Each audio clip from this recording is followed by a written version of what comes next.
I like that. Good. Oh, it's the other department heads that are in the background. All right, Madam Secretary, I believe I've been notified that all council members are present in their various locations. And so we do have a full quorum of council. Therefore, I will open the meeting. I can pledge allegiance to the flag Of the United States of America and to the republic for which it stands, one nation, under God, indivisible, with liberty and justice for all.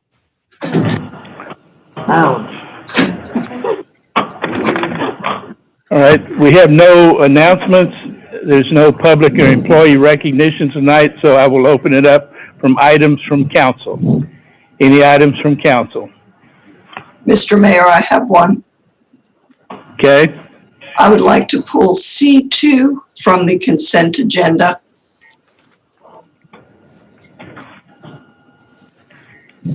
This is Jeff Bachnight. I have one item I'd like to discuss.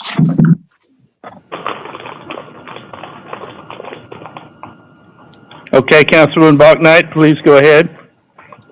I have a concern about our emergency declaration. In reviewing the Texas Code Section 418, it's ambiguous as to whether or not we can issue one for more than 7 days.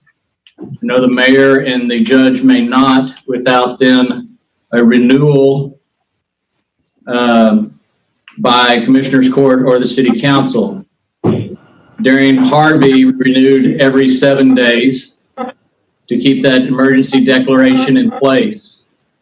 The governor in that same code has the power for emergency declaration lasting 30 days unless it gets rescinded by a couple of different methods, and we can talk about that.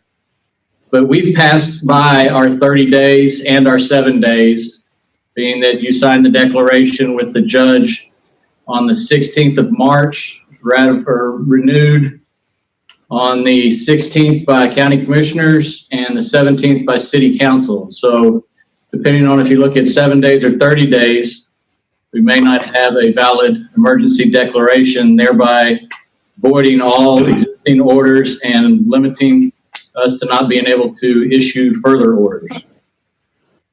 And I think Mr. Goosh has some slides prepared to go over this too. We've been talking about it throughout the day. And like I said, there is some ambiguity in the law. Yes, sir, there is. And if James will share my slides on the screen, I can go through them. Please let me know if you cannot hear me. I'm sitting a little bit away from the microphone, and so I'm not sure whether my voice is being picked up clearly. If you just wave at me, I'll know that you can't hear me.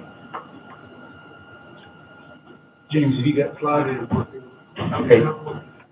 James is bringing up the slides right now, and that's my title slide. If we'll go to the next slide. Oh, he's going to hand me the controller so I can do it myself. Good. So,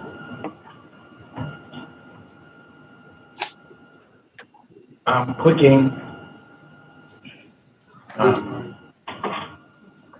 James?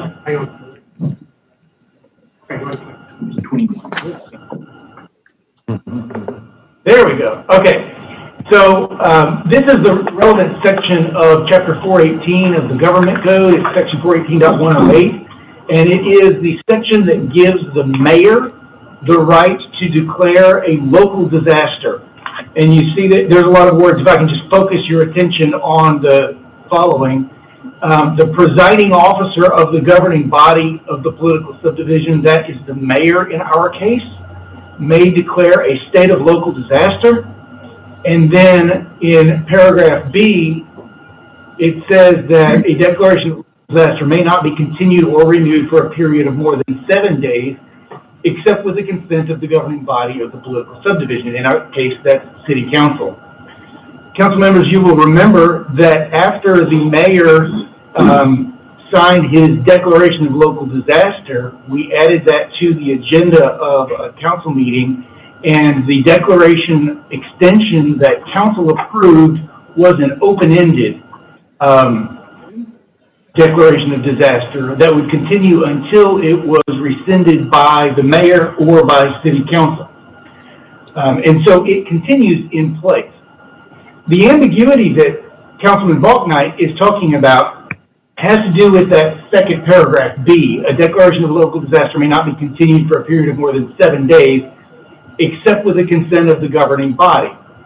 So it's clear that the mayor's initial declaration can only last 7 days, but it does not say whether the consent of the governing body can extend it for a period of more than 7 days, or whether your authority is limited to 7 days.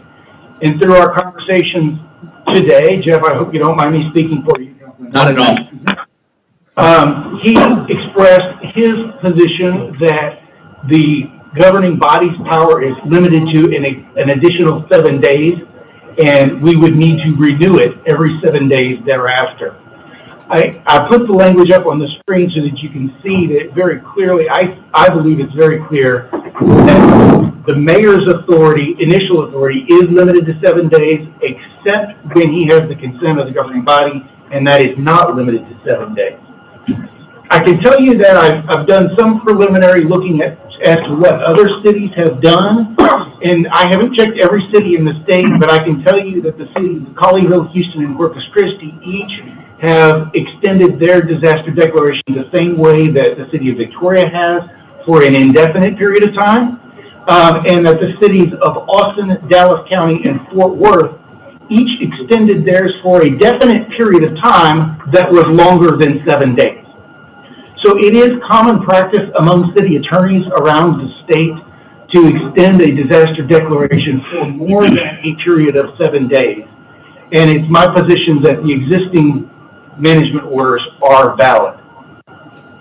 Now, another point, and I'm sorry, this is not advancing, Jeff. If you can advance for me 2 slides.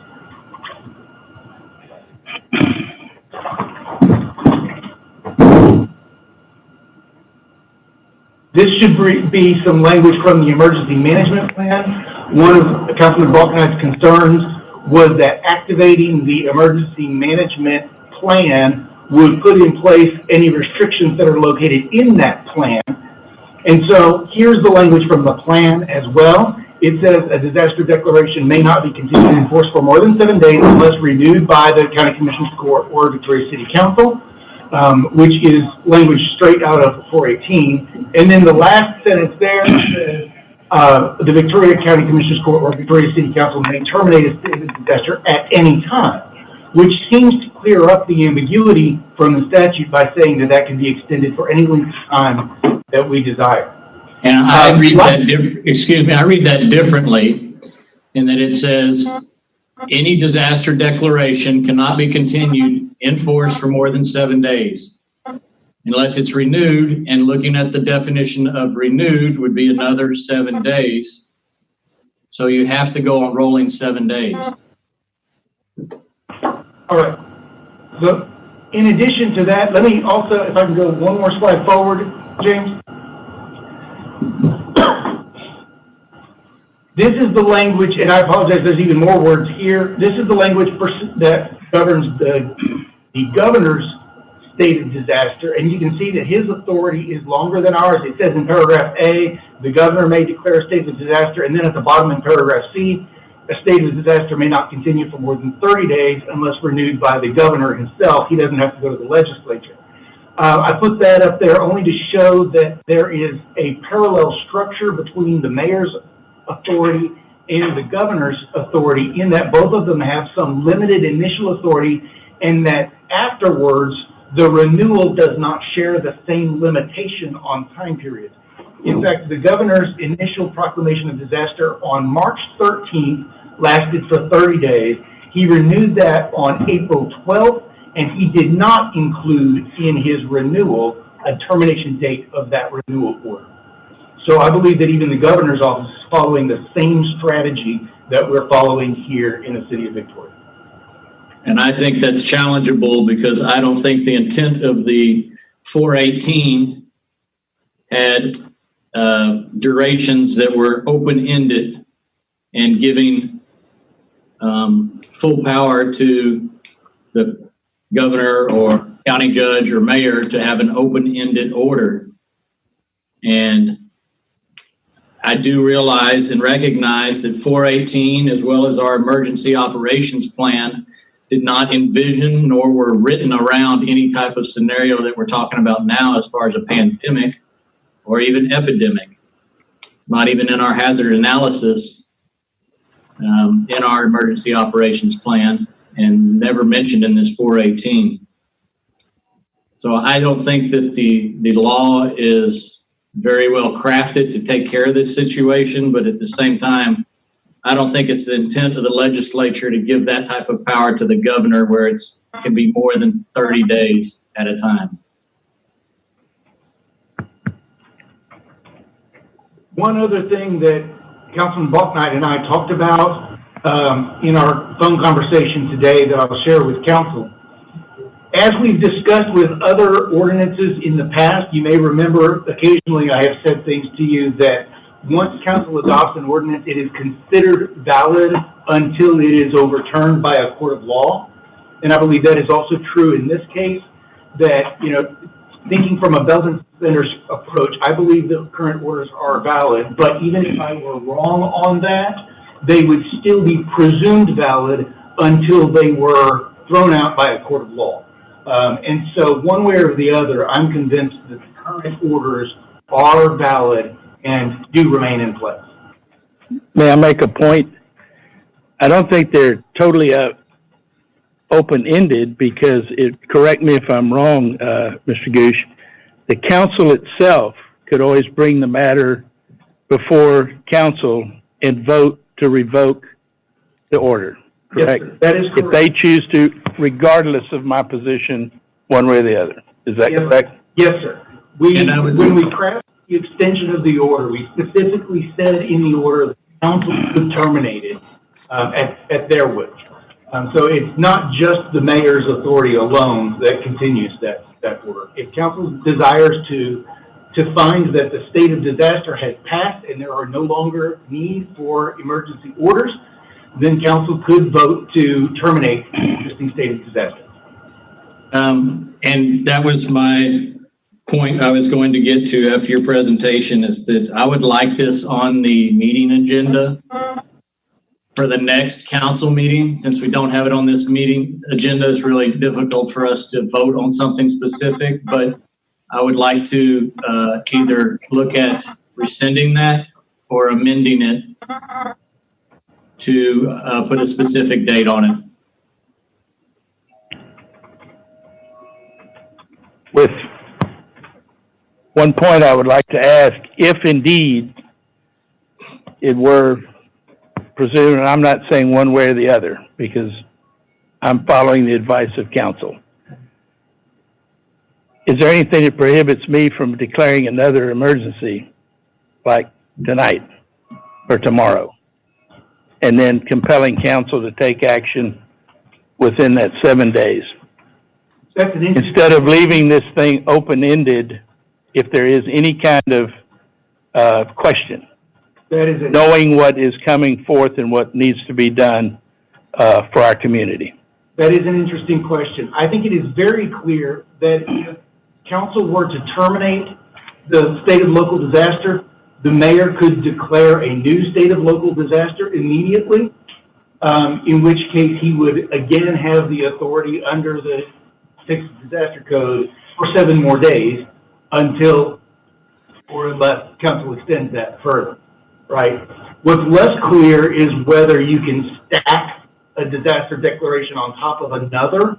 I can certainly craft one that simultaneously rescinds the prior and creates a new one so that we have a termination of one and the beginning of another. However, I would strongly recommend against that, since all of the existing orders under the state of declaration would expire immediately when you do that. And so under your perception, what were the cities that, if Councilman Balknight is correct, their orders would be null and void. Those would be the cities of Houston. That would be Houston, Corpus Christi, Colleyville, Austin, the county of Dallas County, and the city of Fort Worth. And perhaps others that you haven't And had. perhaps others, yes. I have not looked at every city in the state.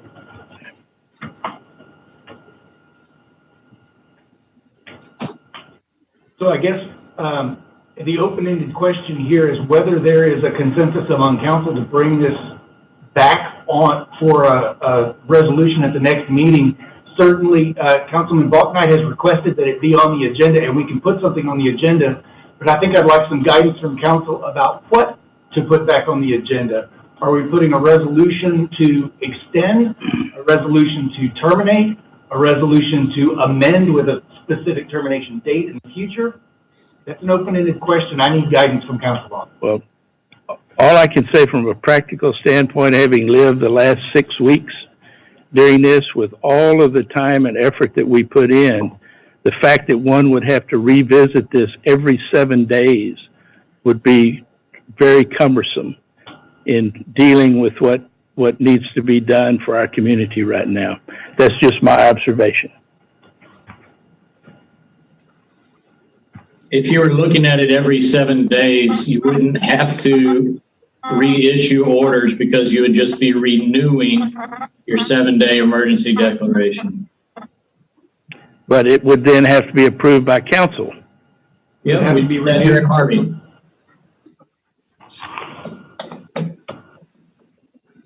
And I know it's a totally different emergency.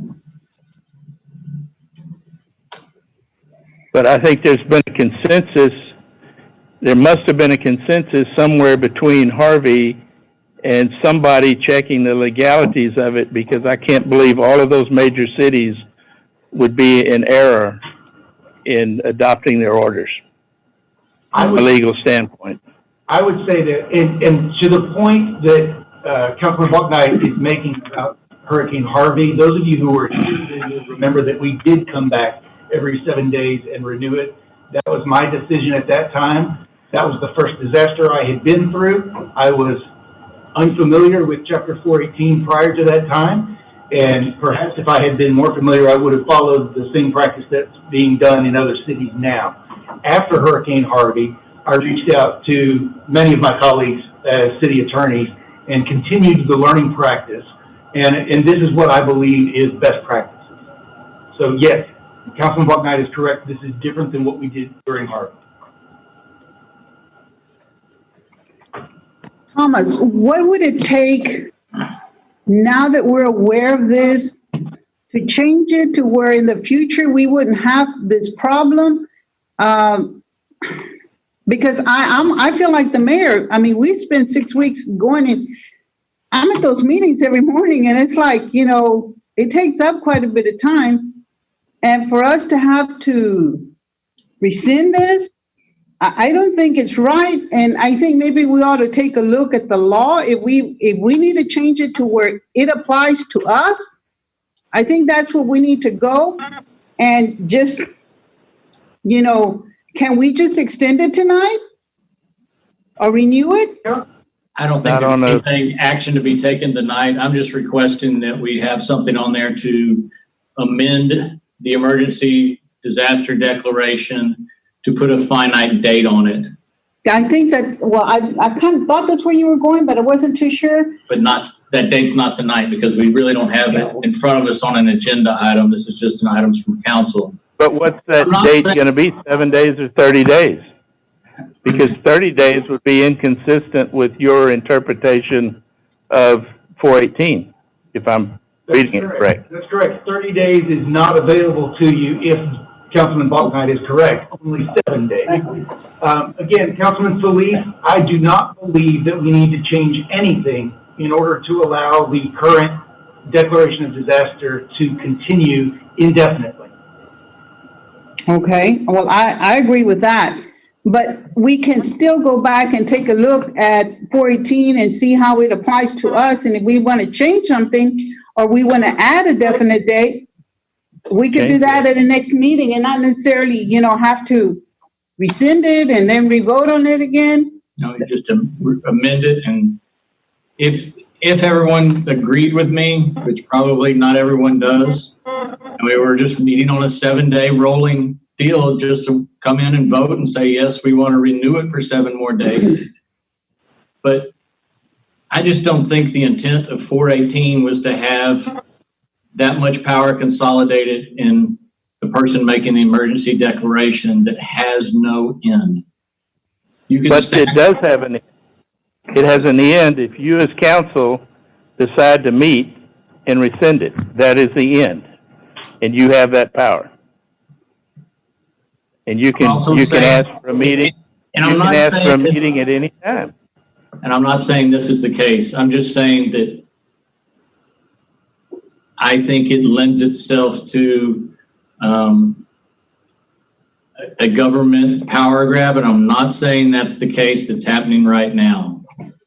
You could have a council that was made up differently and declare a disaster and go along with everything and everybody on the same page and just keep putting orders out there to do things. And what the argument is there's nothing in the law that prevents that. And I don't think that that was the intention of Section 418 by any stretch of the imagination.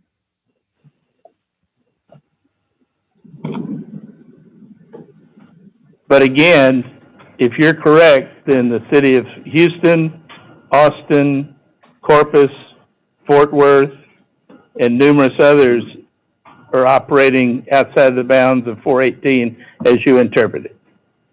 Yes, and only because, as Thomas said, no one's challenged or stood up to it and made a case for duration of emergency disaster declarations, because it's really never had to be done more than 30 days before.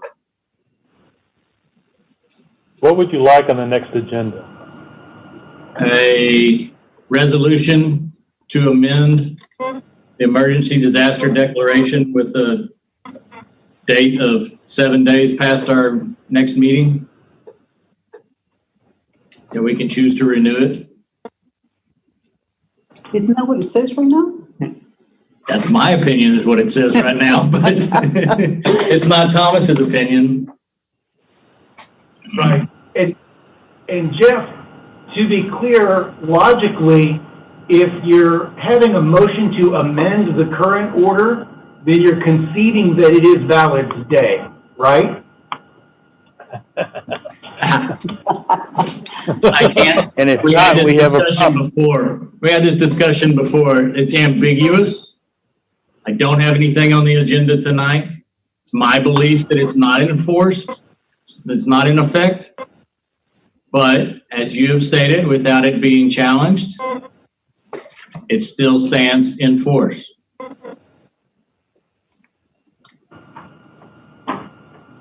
So I think we have a clear proposal in front of us now, council, to have a resolution on the next agenda extending or, amending the current disaster declaration to add in a date of termination 7 days after the next meeting, which would then require us to have special meetings every 7 days to renew that if necessary. I'm looking for consensus from council to bring that back. Do you want me to write that and bring it back and we can discuss it at that meeting? Yes, I think that's fine. If it doesn't pass. It doesn't pass it, then it's. If it doesn't pass, then it's a moot point. Right. That's fine. And hopefully we'll have enough data points that we can rescind this order anyway. I hope. Look, No. I've got other things I would rather be doing. I know, no. Trust me. And Raleigh, you're doing a good job. It's fine. Put it on there. We can vote on it. I think I've heard from a majority of council saying that they support the idea of putting it on there to be voted on, and so I believe that's the consensus that I need to move forward. I've always said we need to always discuss things, so I have no problem with discussing. I can assure you, I will never be one to limit discussion. Absolutely. All right, we'll Okay. bring that back at the next council meeting. Thank you. All right, moving along. We now move into citizens communication. And citizens are welcome to speak to any matter that's on the agenda tonight. Well, you can speak to anything you wish, But if you want to speak to anything that's on the agenda tonight, please take this opportunity. I'm going to pause a while to see who, I think the term is to stand up. Raise your hand in Zoom. And I'll give a few minutes to make sure anybody who wants to say something has the opportunity to log on. Okay.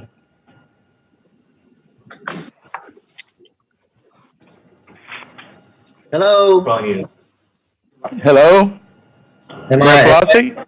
Hi. Yeah, this is Paul Palashik, 6023 Yes. Country Drive. Am I at the podium, the virtual podium?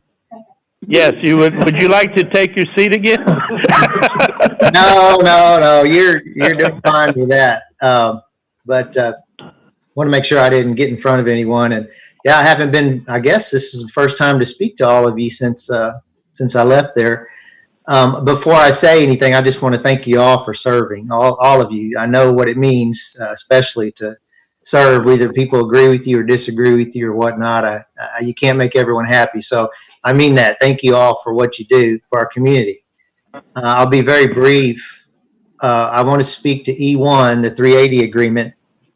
And I don't make it a habit of keeping up with city council agenda as much as I used to anymore, but this one in particular caught my attention. I really don't feel, and I do not agree with that 380 agreement. This is the $750,000 expenditure from the general fund. I feel that the federal and state governments have filled that role quite well. I actually talked to two different companies today, people that I know that have already been funded for their personal paycheck protection, I believe is the name of the act, have received funding. So that is moving and happening. And, I just don't, to me, what this looks like, to be honest and blunt, is that you're basically seeding the working capital for a bank. I find that way outside the wheelhouse or the duties that my local city municipal government should be involved in. I just don't see that. We have probably a dozen banks in the city or more. I've never bothered to count them, and they make good decisions at assessing risk and providing working capital to companies. So I just can't get behind it. Basically, it's the $70,000 in expenses, and plus you're on the hook for any bad debts. I guess the fund would shrink over time, but the demands on your budget are so great, and no one knows it. Well, you guys do, but not many people understand that very well, and I certainly do. Matter of fact, I did catch in last week's or your last meeting minutes that you need your employee health fund is underfunded. I would certainly support putting the money there and taking care of your employees. That's a big part of their compensation is their health insurance. And I understand that you may have to raise the premium. I also understand, I believe it was said that the city would cover that premium, but at some point you're going to have to add to that health insurance fund for your employees. So I'd rather see, if you're going to do something with some of this general fund money, I would rather see it go there than some sort of loan program. So I just wanted to say my piece, and I don't even know if I'll stay on to listen to the debate, but I wanted to let you guys know how I feel. So thank you very much. Thank you, Mayor. Is there anyone else? We have one more speaker named Tanya Chalikian, and I apologize if I'm mispronouncing that name. The name like Gush, I'm sensitive to that. But Tanya Chalikian is the next speaker, and you may speak now. Hey, this is Gino Perez. Sorry, it's my friend's laptop. But I just wanted to I guess make sure I was understanding this correctly. Y'all are wanting to add a date of termination at y'all's next meeting and to amend the state of emergency disaster declaration. Is that correct? Yes. Yes, sir. Okay, and then also after the 30 days of initial declaration of the state of disaster, y'all want to meet every 7 days to vote on the state of disaster, and if y'all will vote, and if the vote doesn't pass, then the state of disaster will be terminated. Is that how I understand it correctly? Yes, sir. Okay, cool. I just wanted to clarify that. Okay. there anyone else? Just raise their hand.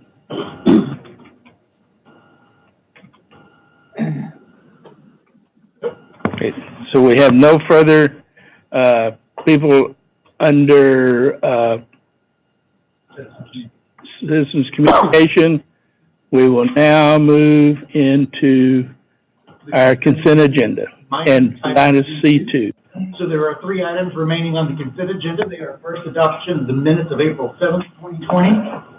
Second or third, resident support for Prospera Federal Home Loan Bank of Dallas Affordable Housing Program application for the Fox Run development located at 2008 Sam Houston Drive.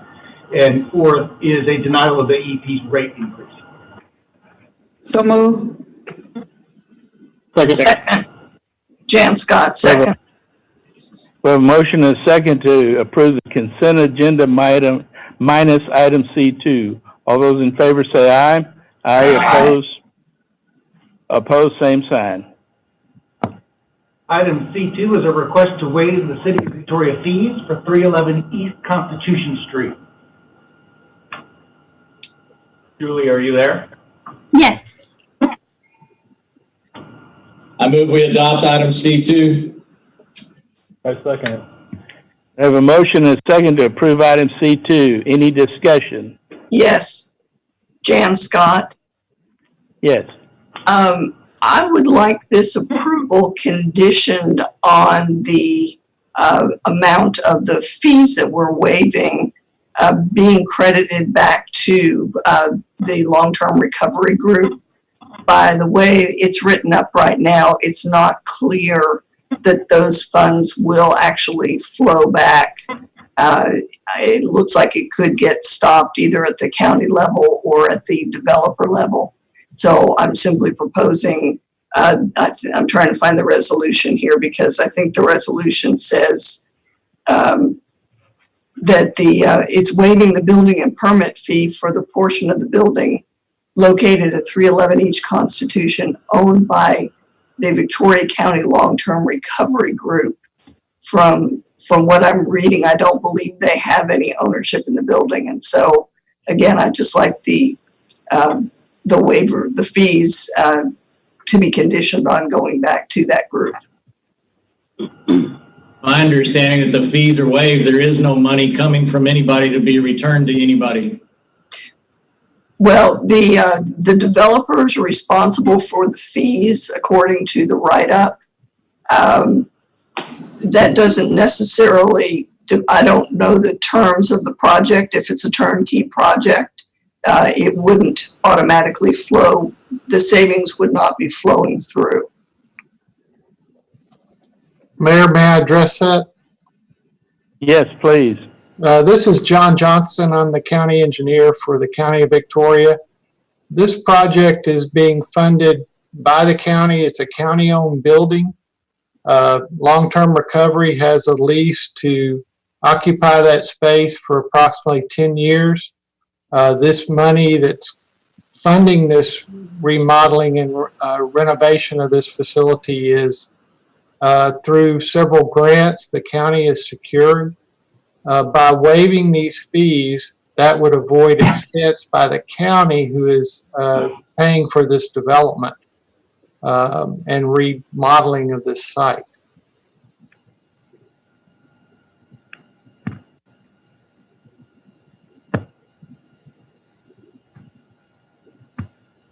Thank you.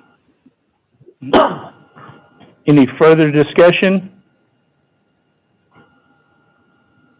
Hearing none, I'll call for a vote on item C2. All those in favor of item C2 say so by saying aye. Aye. Aye. Same sign. Now we'll move into Item D1 is the city manager's report. Good evening, everybody. Hopefully everybody can hear me. We're not quite there yet, James. The item before you right now is intended to provide an update on the impact that COVID-19 is having on our business community. In order to help us educate the public, council, and everybody that is interested in the topic, I've asked several individuals in our community who are more directly involved with businesses to participate in today's conversation. And so in today's conversation, we'll hear from Dale Fowler, who of course is with CEDC. We'll hear from Jeff Lyons, president of the chamber. We'll hear from Lindsay Young, the director of the Small Business Development Center with UHB, and we'll hear from Henry Guajardo, who's the executive director of Workforce Solutions. And the intent and the intention is to hopefully provide a foundation for the conversation that'll follow after that related to the 380 agreement with Live Fund. I think it's important that everybody first kind of better understands sort of the challenges and just everything that's going on in our economic development world in Victoria. A lot of this is really predicated around one big principle. For the last year or so, the mayor has spoken about the fact that the city of Victoria needs to be the owners of economic development, the entity that's responsible for economic development, and I don't disagree with that. Obviously, that's not a secret. A lot of what we've been doing over the last year has revolved around the city playing a more driver's seat role associated with economic development. And ever since this COVID-19 started, if we really just kind of reflect and think about, you know, which entity is the one that really is sort of hearing from all the different players associated to our business community, and there really isn't anybody. And so what I want to do is provide that platform for council and kick things off. I do want to ask Dale to kick things off and go over the results of a survey that we recently released to set the foundation for that. And then I'm going to ask Jeff with the Chamber of Commerce to also provide his insights on what he's seeing, as well as Mr. Guajardo, and then end the conversation with Lindsay with the SPDC, where she will share about some of the existing SBA programs and what's coming, and then we'll just open it up for questions. So without further ado, Dale. Very good. If I can, I'd like to share my screen. See you on one up in the corner. No, it's not letting me for some reason. Well, I see you on up in the upper corner. Right, we have to take the other screen down. There you go. Now I should be able to share. And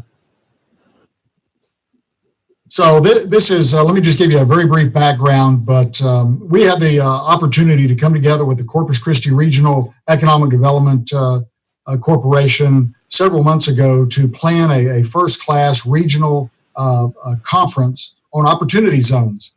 And that conference was scheduled to be just about in the middle of this so far COVID-19 incident. So when we lost the opportunity to have the conference, the communities, the economic development organizations, the chambers of commerce that were working on that event continued to meet and look at South Texas and how we can prepare ourselves to come out of the COVID-19 situation at the best possible light. One venture that was identified was to do these business surveys to find out what is actually happening in the businesses across our region. And this is very closely mimicked by economic development organizations across the nation. So the first survey was done about 2 or 3 weeks into the event, late March. And this survey was completed just this last Friday. The original survey, we were able to get the professor at A&M Corpus Christi to drill down to just Victoria numbers because there was just a little under 400 respondents. This survey, there's over 900 respondents. He just didn't feel like he had the time to do that. I looked at both surveys, and it turns out that our numbers mimicked very closely, percentage-wise, to the entire region. So I don't think these numbers would be that far off for the entire region. I'm going to hit only a few of the highlights of what was found in the survey. Here, if you have a copy of this, you can go to this page and it sort of lays it out for you. But specifically, this one suggests that, and not much change from the original survey, about a third of our businesses in the region have closed. There's still another 2/3 that are open. However, interestingly, the ones that are open are operating at about 65% of capacity, where the original survey showed the ones that were open were still running at about 85% capacity. It's telling us that business is definitely going backwards. This just gives a little bit of a insight into the layoffs. terminations. And what I think is the good news here is that some 61% of the workers that have been temporarily laid off or furloughed, if you will, are still receiving a paycheck. So I think that's positive and commendable, should be commendable to our local companies. This one suggests that of those companies that are operating, the median have 50% less revenue. And that becomes a bit shocking. That's up a little bit. Last time the survey showed about 40%. So the revenue is obviously declining. Interestingly, about 50% of those businesses that were surveyed had already applied for the payroll protection or paycheck protection program. Interestingly, 36% chose not to do that. And then what's concerning is the 14% who didn't know that it was even available. Now, that being said, we don't really know how many of these companies have received positive notices or negative notices on that application. Finally, and I'll probably stop with this slide with any detail, is that a concerning thing to me is that the average workforce reduction for companies that were surveyed suggested that over the next 3 to 6 months, they expect a reduction of 38 to 40% of their workforce. So it tells me that they're not anticipating bringing everyone back very quickly when this is over, and that's somewhat concerning.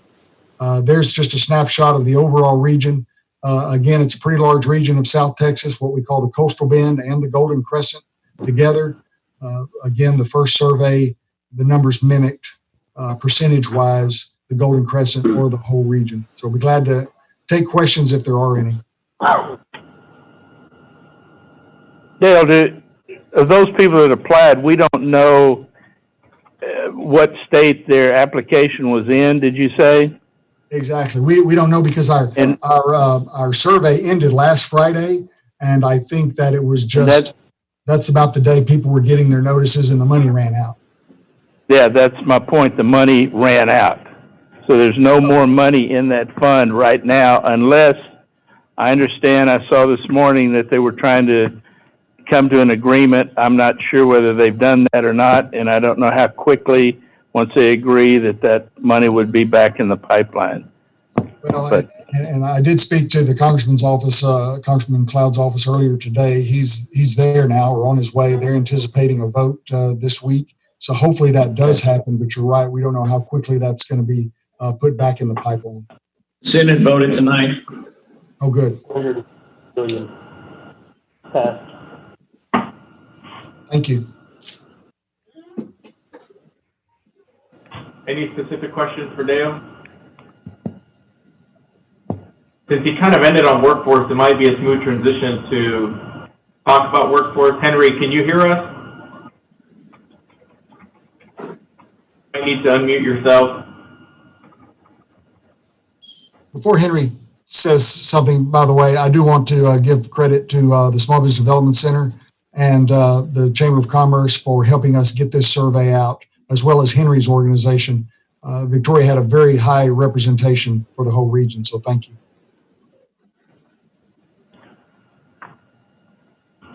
Henry, are you there? I think maybe somebody across on me. Can you hear me now? Yes. Okay. Well, yes, I don't know if they've shared some information with you, but I'd like to talk a little bit about the number of individuals that have filed for unemployment. Before all this started, our unemployment rate was around 3.5, 3.6%. It was even lower than the state. And then in March, we were averaging around 40 to 46 claimants filed per week for the first 2 weeks in March, and then it went up to 356 for week 3, 806 for week 4, 883 for week 5, and we're at 735 for week 6, and that was ending April the 11th. We are looking right now at an unemployment rate of about 6.8%. that total is a little under 3,000 individuals for Victoria County that have filed for unemployment. For the 7 counties that we serve, it's a little under 7,400, and I'm looking at probably another 500 to 600 individuals filing for unemployment for this past week. Things are pretty hairy over here. We are getting quite a few calls from individuals that cannot get through the Texas Workforce Commission. I've mentioned it a number of times that here locally we do not determine eligibility for any UI claimants. TWC is working on that as much as they can. They've opened up 400 lines. I think people are now getting through a lot quicker than they were 2 or 3 weeks ago. But it's still, we're getting calls for individuals that can't get the password, can't remember their password and want it fixed, but we can't do anything about that. Getting back to the unemployment numbers, the biggest impact we've seen is out of healthcare, and surprisingly enough, dentistry was on top of that list. I guess individuals are not taking any of these types of treatment right now. But in addition to that, we had a high retail and manufacturing with our local manufacturing plant. I think it came out in the paper last week. Those aren't even included, by the way, in the number of unemployed that we have right now. I just see it getting worse.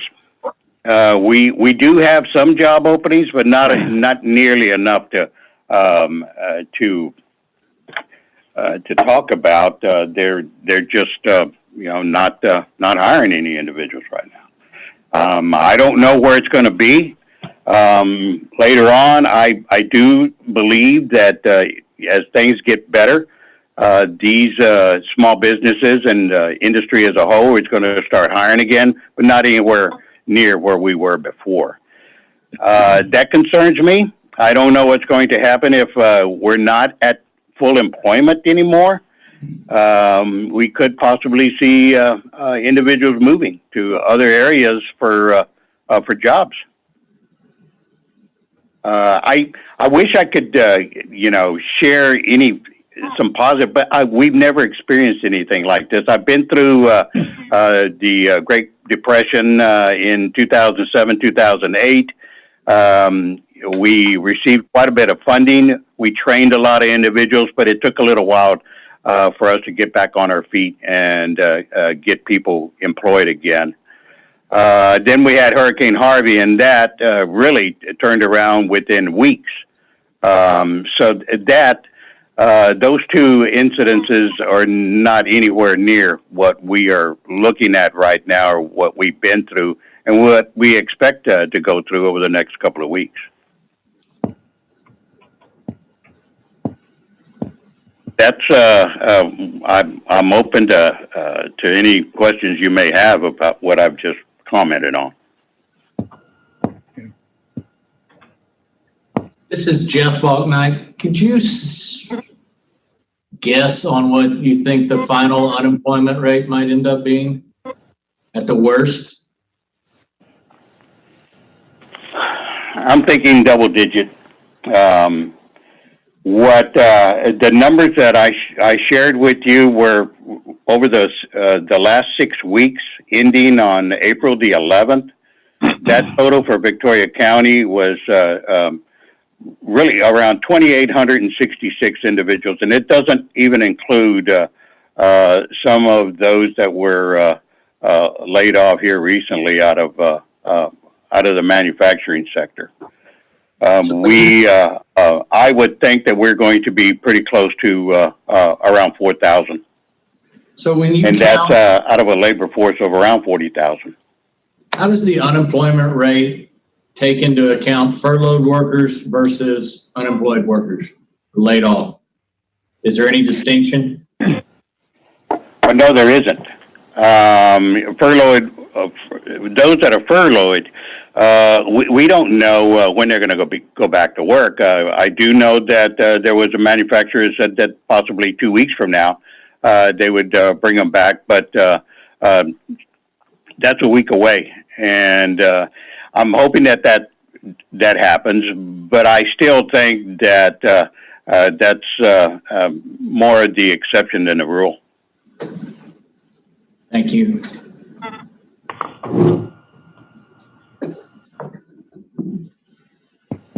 You know, we have been sharing information with employers on a shared work program, and I've shared that information with a number of individual businesses that are considering that. Now, that's usually processed through the Texas Workforce Commission.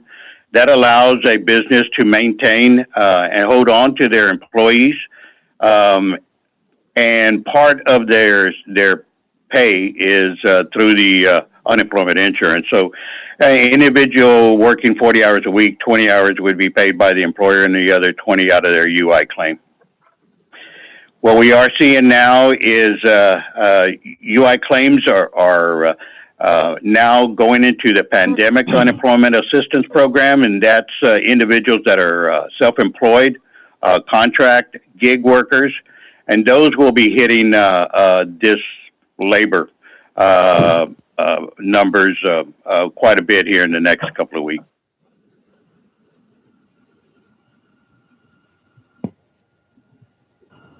Any other questions for Henry? No? Okay. Thanks, Henry. Moving on, Jeff, are you there? I'm right here. Thank you, Mayor, Councilman. Sorry I didn't dress up, but I haven't put a dress shirt on since the 1st of April, so pardon me. Pardon what I look like. This is certainly not the position I thought I was going to be stepping into when I got the job as president of the Chamber of Commerce. So it's trial by fire, and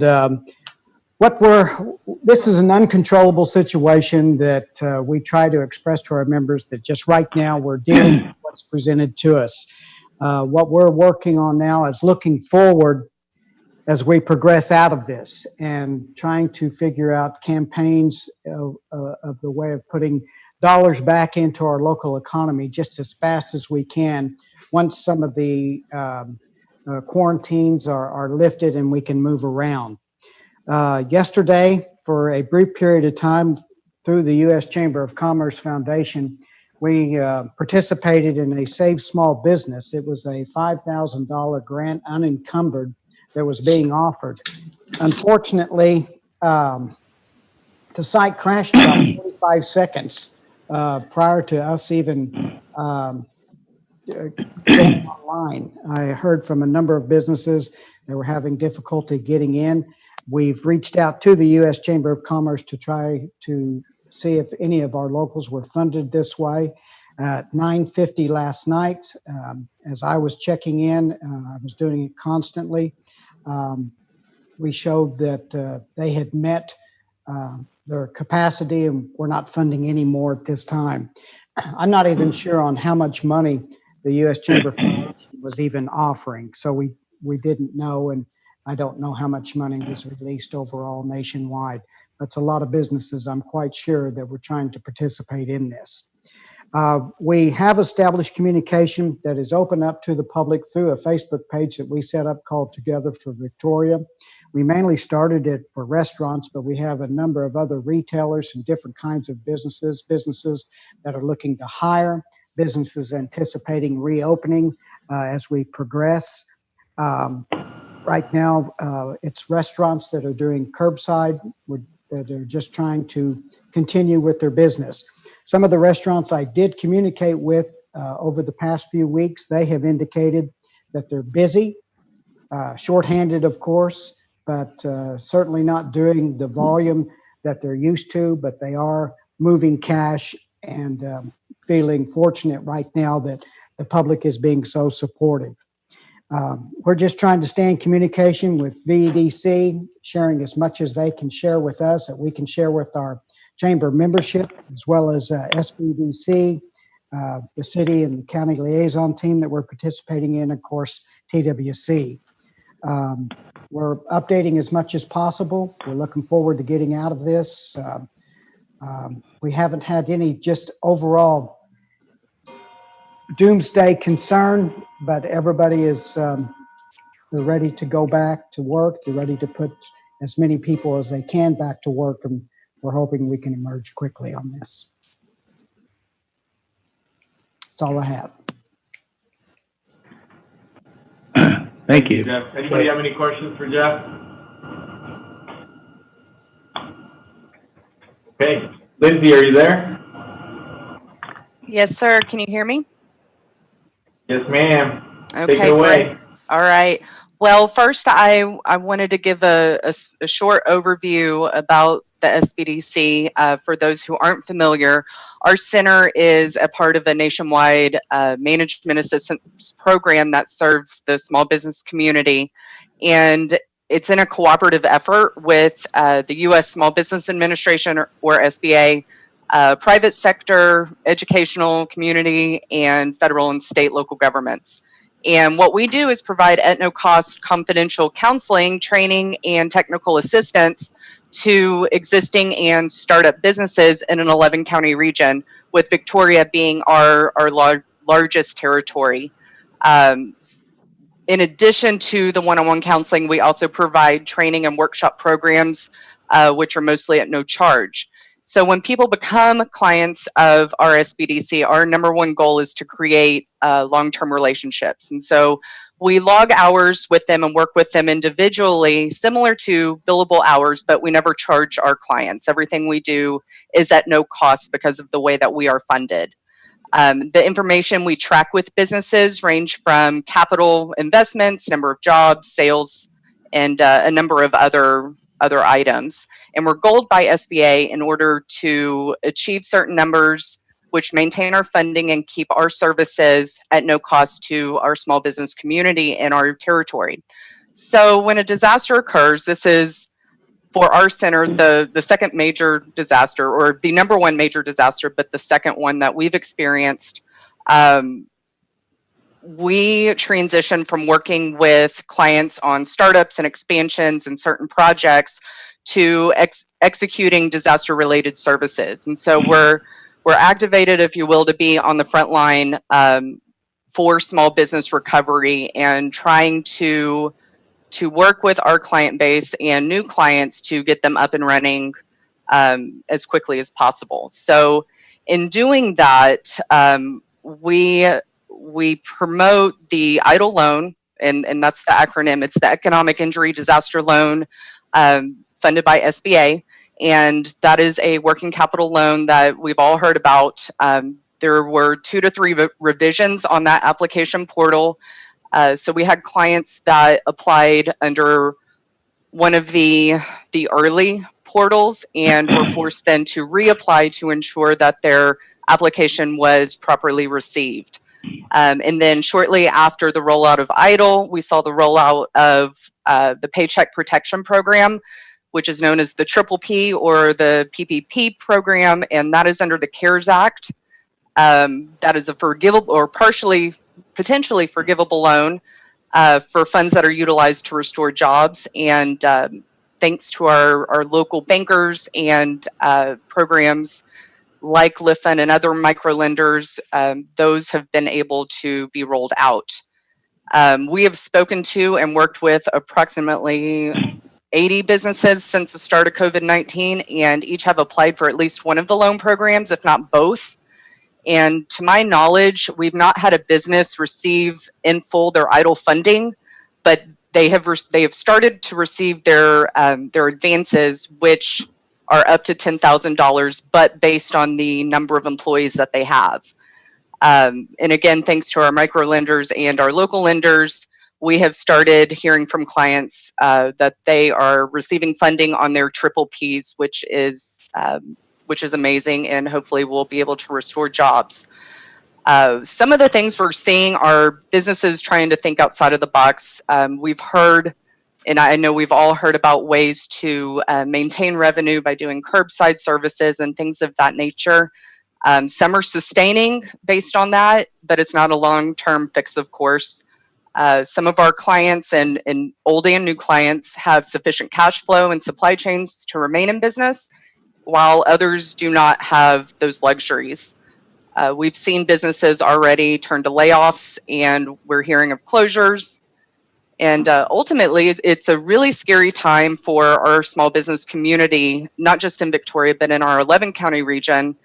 And there's simply not enough funds to go around to support or sustain many of these businesses. And what I suspect is we're going to be faced with as a center in the coming weeks are businesses stating that they were not approved or received their funding, and basically begging for help and wanting to know what they should do next. And for us, it's a pretty grim conversation to be in when you're talking about somebody's livelihood and what the next steps might look like.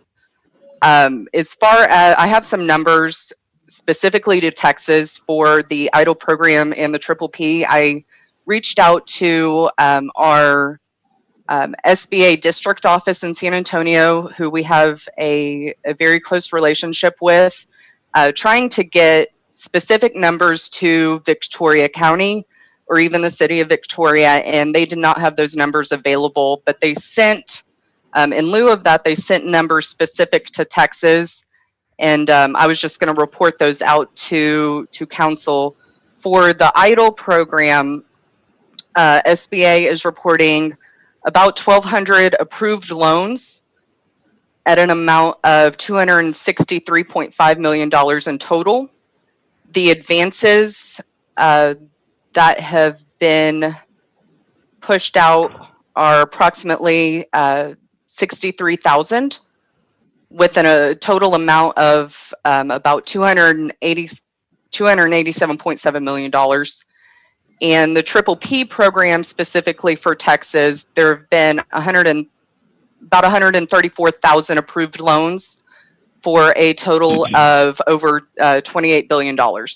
So there's been quite a bit of money that has been sent into the Texas economy. I don't have the numbers for Victoria. I wish I did, because I think that would give us a really good idea of what we're looking at for the future. So hopefully I will receive those in the coming week or in the coming weeks and be able to report those out.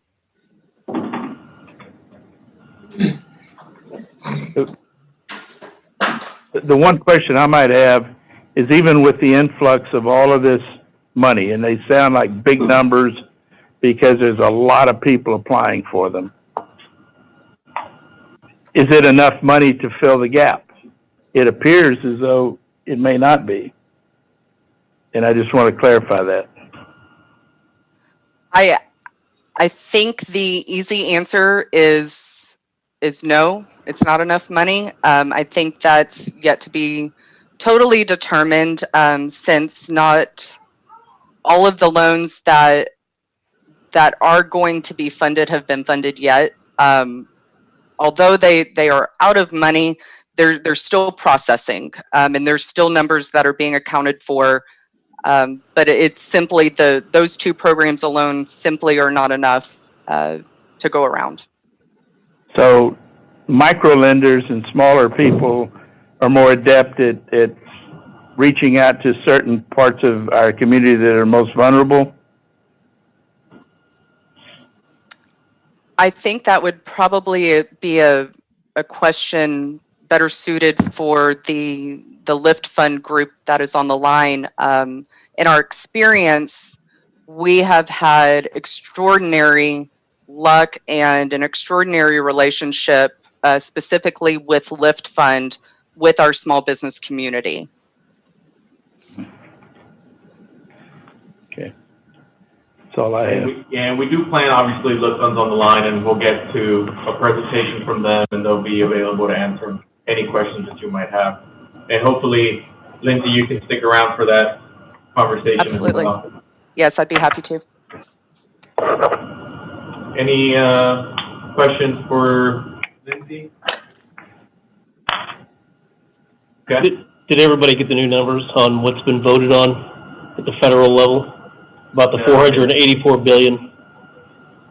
Been here. I have two. I've got my phone. 322 billion for the PPP, 60 billion for small lenders and banks,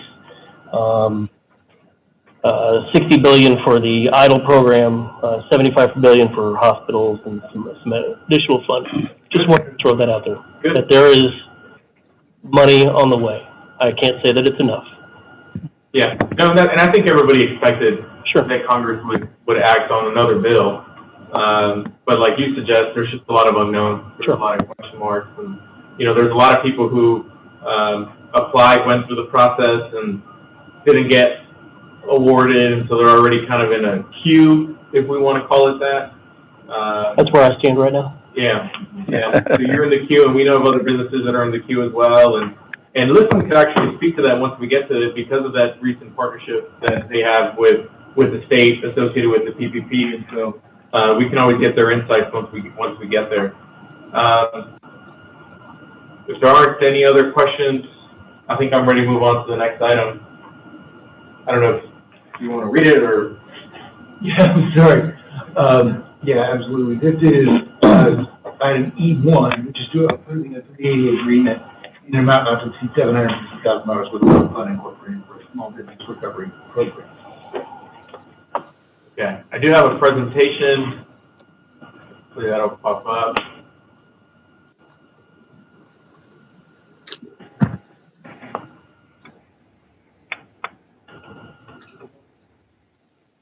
I don't see anything up there. No.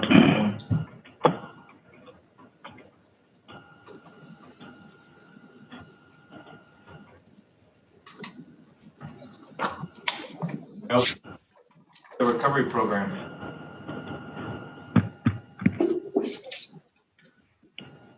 There you go. Okay. See if my clicker works. Perfect. Whoops. Too fast. All right. So I want to start off just by kind of providing some context to what led to today. I know that probably from an outside perspective, it might seem that this is something that, you know, happened very quickly. And while it has happened quickly, this is something that on our end really has been at the forefront of our mind for over a month. And I want to kind of share with you the process that I personally undertook that led to reaching out to Live Fund and led to the recommendations that's in front of you today. And it all started over a month ago. I mean, it didn't take very long once COVID started happening around our country for us in our worlds and professions to realize that this was unlike anything else. It didn't take very long to realize that this was not like the recession in 2008, that it was not like Harvey. And so it's important to note that because when we face a challenge or an obstacle that's unlike anything we have faced before, then we need to address it in ways that we haven't addressed challenges in the past, right? I mean, it seems fairly reasonable and rational to believe that, you know, challenges of today cannot be addressed with solutions from the past. And so with that in mind, this reflection started with the thought of, well, what role does the city play in economic development? And obviously the clear answer there is that we play a large role in economic development, and that has been the position of the mayor and has been my position since day one. That's not a secret. But in this specific scenario, then that led to the question of, well, what can we do to help our local businesses? It's no secret that our local businesses are the lifeblood of our economy, and economies everywhere. You know, it's no secret that it is, when we talk about quality of life, while it's nice to have, you know, the big box national brand stores, it's no secret that what impacts quality of life is, you know, that hairdresser that you like to go to, where people might go and buy food, get their tacos. You know, it's sort of some of those smaller businesses that really create an identity for a community. And really the question was just, how can we help our local businesses? And of course, one of the easiest things to do, or best practice, just like anything else, is just to just take a look and see, well, how are other communities doing this? And the reality was that some other communities started acting fairly quickly. Some other communities, beginning in late March, started implementing their own independent programs to assist small businesses that were impacted by coronavirus. But what's important to note is that these communities that were able to act quickly in March are communities that support small businesses in general. I'll eventually get to a conversation that took place with the Victoria Sales Tax Development Corporation, but in one of those meetings, Dale noted that in the Economic Development Strategic Plan that our community went through in 2000, literally 20 years ago, it was recommended that our community establish a program to financially assist small businesses.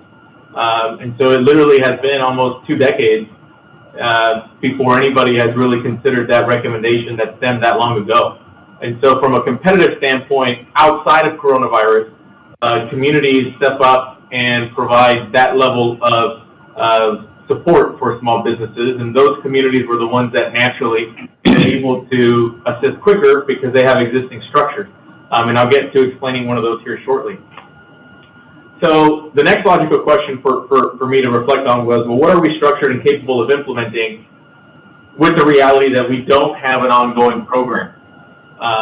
And so that ultimately led to the realization, well, it's not something that we can do in-house because it's not something that we've ever done. It's not something that none of our local economic development partners have ever done. It's not something that the Chamber of Commerce has done. It's not something that VDC has done. And while there's a willingness there now with their leadership to entertain that, it's non-existent. And so you're having to start from scratch. So then the conversation shifted to, well, then we need to look for partners that do have the infrastructure, do have the ability to help us implement what we're looking at. And that's how eventually Live Fund was seeked out. It's no secret that obviously our administration here has strong ties to San Antonio. And Bexar County and San Antonio were one of the first communities to actually partner with Live Fund in late March. And then you started seeing other communities partner with Live Fund, El Paso, Corpus Christi, and I'll get to that example here in a second. But you also started seeing smaller communities develop their own programs, whether they were small grant programs or whether they were small loan programs. But what's important to note about the smaller communities that have implemented some of these smaller programs, and some of them, quite frankly, are even our neighbors. If you tuned into the news recently, the last week, you would have heard that the Gonzales Economic Development Corporation started doing a grant program. And so many of these smaller programs were spearheaded not by cities, but by economic development corporations, which clarify, for me and for us, legally, our economic development corporation is the Victoria Sales Tax Development Corporation. And so it was that group that I approached first with the conversation about establishing similar type of program. And that conversation took place on April 6th during a special Zoom meeting that we had with the board. And at the time, there was, of course, a lot of questions, a lot of willingness to want to support, because I think we have a VSCDC board now that is interested in playing a larger role in economic development. And obviously, between the mayor and myself, there's strong support for that board to play that increased role in economic development. So even though there was a willingness from that board to participate, that board doesn't have staff support, right?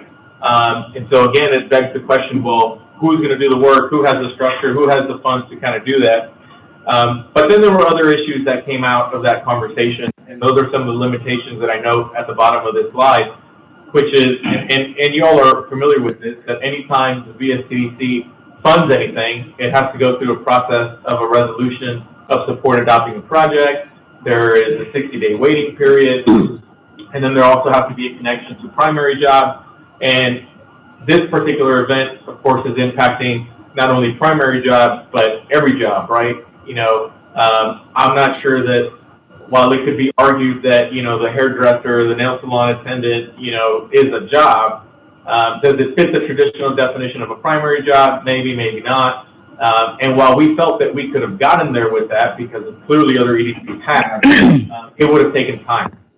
And so, coincidentally, this meeting happened on April 6th. On April 7th, the city of Corpus Christi formally adopted their program with the Live Fund.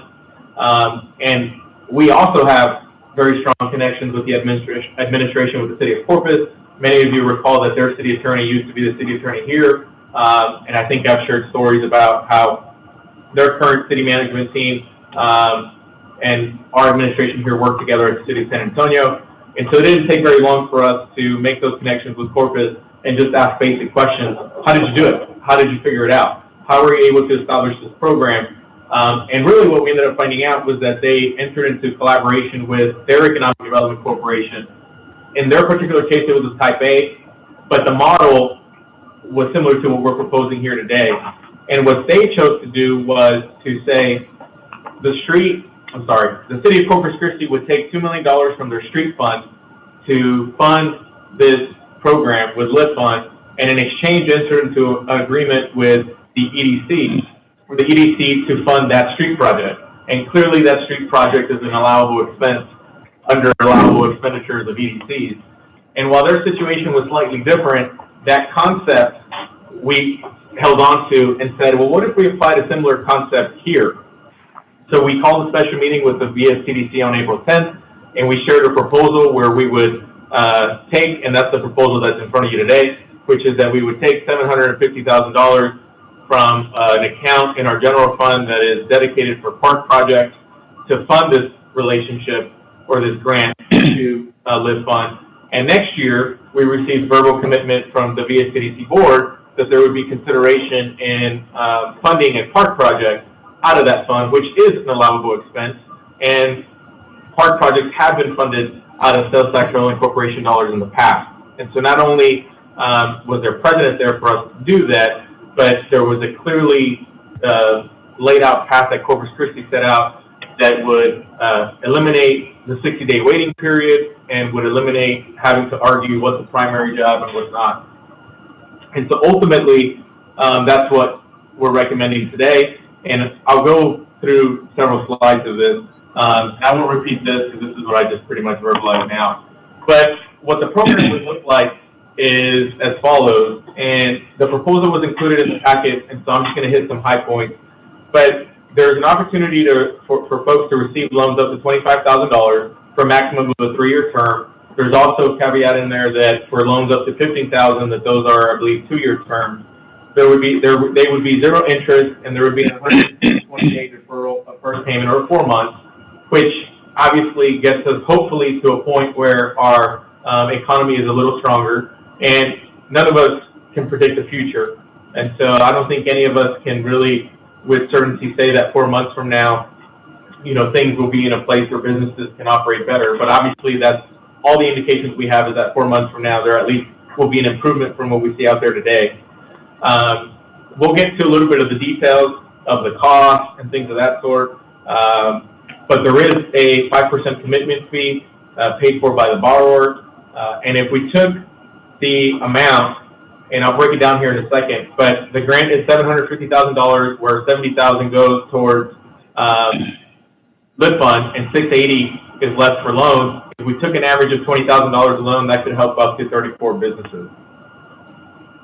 Who would qualify? This would strictly be for businesses located inside the city limits. The business must have been in operation as of August 2019. This ensures that obviously they have a financial track record that would be needed as part of the vetting process for LIFT fund. We want to target small businesses as much as possible, and so specifically annual gross revenues of not more than $1 million, and of course must demonstrate an impact of COVID-19. And quite frankly, we could place other parameters in that program as well. Bear County, for instance, they put some parameters where they are not allowing professional services to participate in the program. So they specifically carved out and said, we want some of the small mom and pops to be priority. So they're not allowing architects, engineers, doctors, things of that sort to benefit from that. If we wanted to do the same thing, we could. They also specifically said that their program was not eligible for nightclubs, in places like that, because again, they wanted to focus on some of the smaller mom and pops. And so I'm hoping today we have a conversation and we can implement similar parameters. Who would participate? This, of course, is an important question. Who would benefit from such a program? How does it differ from what's out there from the SBA? And really, the immediate answer is that, of course, our non-essential businesses are the ones that are impacted the most, regardless of where they get assistance, right? It's no secret that the governor made it very clear several weeks ago that hairdressers, tattoo parlors, massage places, nail salons, etc., were clearly non-essential, and under no circumstances are they able to operate. And so clearly these non-essential businesses are the worst that are being hit through this COVID-19 pandemic. But there's also essential businesses. And when we think of essential businesses, of course, we think of restaurants, we think of the grocery stores, we think of some of the big box stores, but not all essential businesses are able to operate.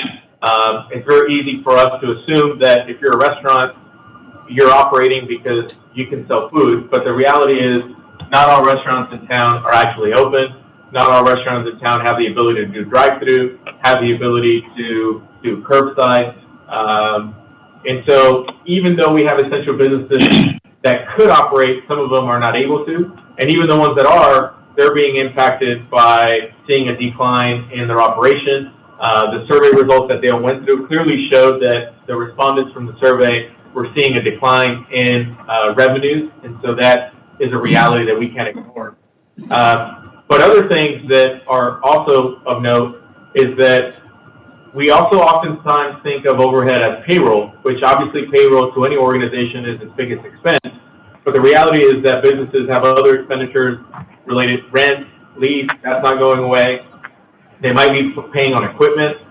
That's one of the things that we're hearing a lot from, dentists and other folks of that nature, or even your mechanic shop that might be paying for that equipment that they bought, but they're just not seeing the volume because there's not a lot of people driving on the road. So while that muffler shop might be essential, it's not seeing the level of volume that it normally would, but it still has those financial commitments. And the reality too is that a lot of these businesses that have been closed or have been impacted will have re-startup expenditures. And that might come in the form of having to restock their shelves, having to restock their product because maybe the restaurant was shut down for months. Or quite frankly, they might just need assistance for advertising or other things that they might need as part of sort of a re-startup effort. And so those are just some examples of the types of businesses and the purposes that they might.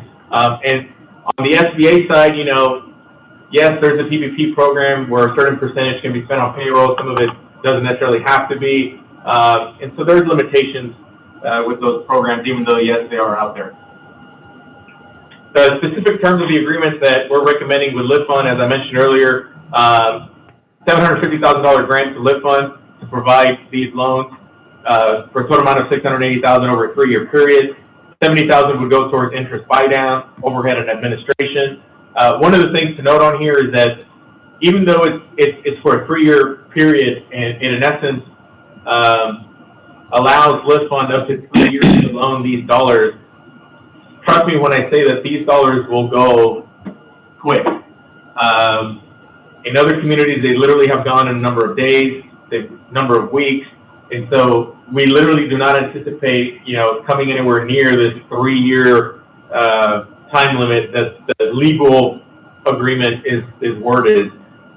Some of the additional revenue, if you're wondering, some of the additional revenue that would come to Lift Fund as part of this agreement is also the following.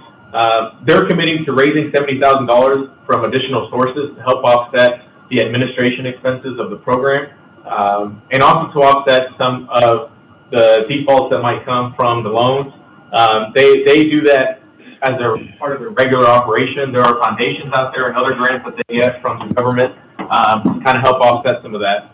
I already mentioned that there would be a 5% commitment fee revenue from the borrower, and of course that's dependent on the size of the loan. One of the things that I do want to also make clear too is that in our particular case, they're not charging us a service fee. When we were doing our research, specifically with the City of Corpus and quite frankly others, they were charging those communities more for these services because quite frankly, the volume that they're getting from these larger communities is much greater than what they might experience here. So they recognized early on that our situation here in Victoria, while it's similar to San Antonio and El Paso and Corpus and some of these other partnerships that they have, by no means is it the same volume that they're experiencing in those communities. They acknowledged that early on without us having to negotiate that out or negotiate it down. And so we're thankful for that. But do know that other communities, and I think the figure was 5 to 6%. So if you put yourself in the shoes of other communities, imagine what the conversation would be like if on top of what we're recommending today, there was another 5 or 6% added on that would go strictly to Lift Fund as a processing fee. That's not anywhere in this proposal. One of the aspect of the program is the establishment of a permanent revolving fund, which would be labeled a Dream Makers Fund. I mentioned earlier that a lot of these communities where they're doing these types of relief programs, they have existing relationships with these communities, and it's in the form of Dream Makers Fund. And I'll let them talk about it because they obviously know more about it than I do. But the point here is that there would be a permanent revolving fund that would be created out of this grant to LIFT Fund. And I already mentioned that the defaults would be absorbed by the fund itself, which not only would be made up of funds that, of course, we're contributing to it or that would be repaid, but also stem from the other sources of funds that they would receive through their own grant writing and other sources that they get. And they can touch on that in more detail when they're on the line. Really quickly, what the timeline would look like if the program gets approved, we would take tomorrow to sort of do all of the processing, and we envision, and the marketing and the outreach. We literally already have press releases. We have graphics that are ready to be posted tonight, tomorrow, to give our business owners a heads up that beginning Thursday morning, April 23rd, they can go to liftfund.com and start applying and click Victoria and then just go from there. And LIFT Fund has been pretty responsive. Lindsay didn't really go into detail on that, but of course, because of the load that SBA is experiencing, some of that responsiveness isn't as great, but LIFT Fund can provide greater response period, and so that funding would occur within 10 days of the required documentation and approval. And with that, I'm going to turn it over to Richard Gianni, who's the Senior Executive Vice President in charge of microlending with LIFT Fund, and he'll introduce his staff, and they'll go through a short presentation themselves. And then, of course, we're all here for conversations and discussion that'll follow that. So, Richard, are you there? Yes, I am. Sarah Saldana's name is under my picture, but I'm not Sarah. So I am Richard Gianni. Good evening, everybody. Thank you, Jesus, for all of that detailed information and some of the previous presenters as well. And good evening to the council members and to the mayor. And thank you for allowing us this opportunity to talk a little bit more about this program that Jesus has done such a great job of laying out. But first, what we want to do is give you a little bit more information about who we are. So I've asked our team member, Sarah Saldana, who is the Vice President for our South region, of which Victoria is a part of, and Laura Estrada Leal, who actually is the person who works in Victoria on behalf of LIFT Fund on a regular basis, but she's based in Corpus Christi. So I'm going to turn it over to them. They've put together a presentation for the council. And so Sarah and Laura, take it away. Thank you. I'm going to go ahead and share my screen so I can share the PowerPoint presentation. Are you able to view it? I hope. Yes, perfect. Oh, thank you. Well, thank you for the opportunity to present you an overview of LIFT Fund. LIFT Fund was funded in 1994. Our view and efforts at LIFT Fund have been to transform the lives of the business owners that come seeking financial opportunities to make their business come true. I'm not sure why I'm not able to move to the next slide. There you go. My apologies. I think you clicked the wrong view on it. So I don't know if you want to maybe exit. Go back to the slide. Go back to. And then click on from beginning. Go back to the beginning. Click on beginning. The left part. On the top left, click on beginning. Oh my goodness. I feel so dumb. Technology and I'm just viewing it right now, and all of a sudden I'm not viewing it. Why? Oh, there you go. There you go. From the beginning. Let me see. Are you able to? You see the screen? So you'll have to advance it, Sada, because it's pulling over. There you go. So now advance it one more time. I mean, you can just go ahead. We'll just see your notes. Are you able to see right now my screen? Okay. Yeah, just run through it. Okay. Thank you. Um, what I wanted to mention to you is that throughout the years of service, Lit Fund has provided capital to the underserved business owners. Our lending options start at 500 and go up to 500,000. We're also able to partner up with the U.S. Small Business Administration and other banks to support larger businesses with loans up to $5 million. This second slide, I would like to mention to you some information about our clients. Our clients are underbanked and often left out of the financial mainstream. In 26 years, Lit Fund has funded over $300 million in capital in our 13-state footprint. 32% of those businesses are startups, having been in business less than 1 year, and 67% have been in business less than 5 years. In other words, overall, Lit Fund has had a direct economic impact in the lives of the business owners and their families by giving them access to capital. Laura Leal Estrada will share with you information specifically related to Lit Fund in Victoria. So if you'll go to the next slide, Sara. I just did. Can you see it? And so the economic impact that Sada spoke of is that for every time we're lending money into the community, for every dollar we lend, $14 is being generated into your community. Those slides that you're seeing, if you'll go to the next one, Sada. As Lindsay, I've been working with the SBDC for several years. I've been with Lit Fund for 7 years now. I'm a former banker of 40 years. And I've worked very closely with the SBDC, and so we're able to fund different business owners. And these that you all are looking at are business owners in your community. And so this is showing how many jobs have been created for your community and retention. And then the next slide, Sada, if you'll go, gives me some more information. I don't remember who showed you this slide, but there was all these different counties. I do live in Corpus Christi, but I service 16 counties. Victoria and all the other counties that were referenced in an earlier slide is the counties that I serve. And these are the different communities or business owners that we service. And it kind of points to those businesses that are being negatively impacted to where, again, the food service industry, some construction, retail, and others. Next slide, Sara. And back during Hurricane Harvey, we were able to help several businesses in your area. This particular business, the before slide to the left was their original business establishment. And their current establishment, Jade and Madeline Bridal Boutique, they had to move because they lost all of their property. And so I just wanted to show you the types of loans that we were able to do back then. It was a $25,000 loan, similar to the program that we're offering today at 0% interest rate with 4-month deferment.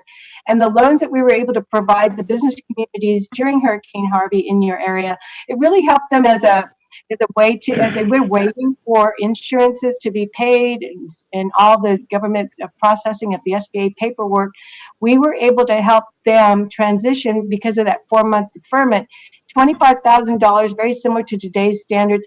It's going to go enough to help them make their payments, help them to take care of some their landlord, their utilities, and then as they're waiting for other funding, as we are today through the PPP program or the EIDL, that hopefully they'll have access to now that new funding has been approved this evening. People like Jade and Madeline will be helped in your community. The next slide is a representation of a community in Refugio, Drills and Frills. They had the tornadoes hit that area and certainly lots of floods. So, we service not just the Victoria County, but other areas in Refugio. And these folks, just so you'll know, created a substation so that people from the surrounding areas could come to them to pick up supplies and fill their needs while we were trying to help them during their Hurricane Harvey period. And so we have been in your area actually since about 2000. The Corpus Christi market was open in 2004. And so I had done some research, and so we've been able to provide access to capital since 2000, more in a reactive approach. But once I created a strong relationship with the Small Business Development Center, before Lindsay came, it was Joe Humphreys, and now Lindsay, of course, the director. And I worked very closely with Mark Martinez, Lenny, and others that are in your service area, including the SBA representative that comes in from San Antonio, so that we could provide access to education for different groups in your community. So the next slide, Sada, represents for the audience. We also have a special program that was last year. It's through the U.S. Treasury program, the EDA program. We were given $3 million in a revolving loan fund, and they're asking us to go to different coastal communities that were negatively impacted by Hurricane Harvey, and still to this point trying to revive themselves from that point. Most recently, we funded a loan for Lattice Design. They are a home improvement facility that's in your area. And we continue to source other businesses. I will tell you, I think in our pipeline today, because people know of who we are and are familiar with me, I have several loans coming in from Victoria, Texas. I have had several calls come to me to ask if there's going to be any funding available, including your surrounding area out of DeWitt County. So that's what we've done the last few years. Not, as I said, I've been with Lift Fund for 7. I've been very active in the community because of Mark and Lindsay's resources and bringing me in to help with special programming as we need it.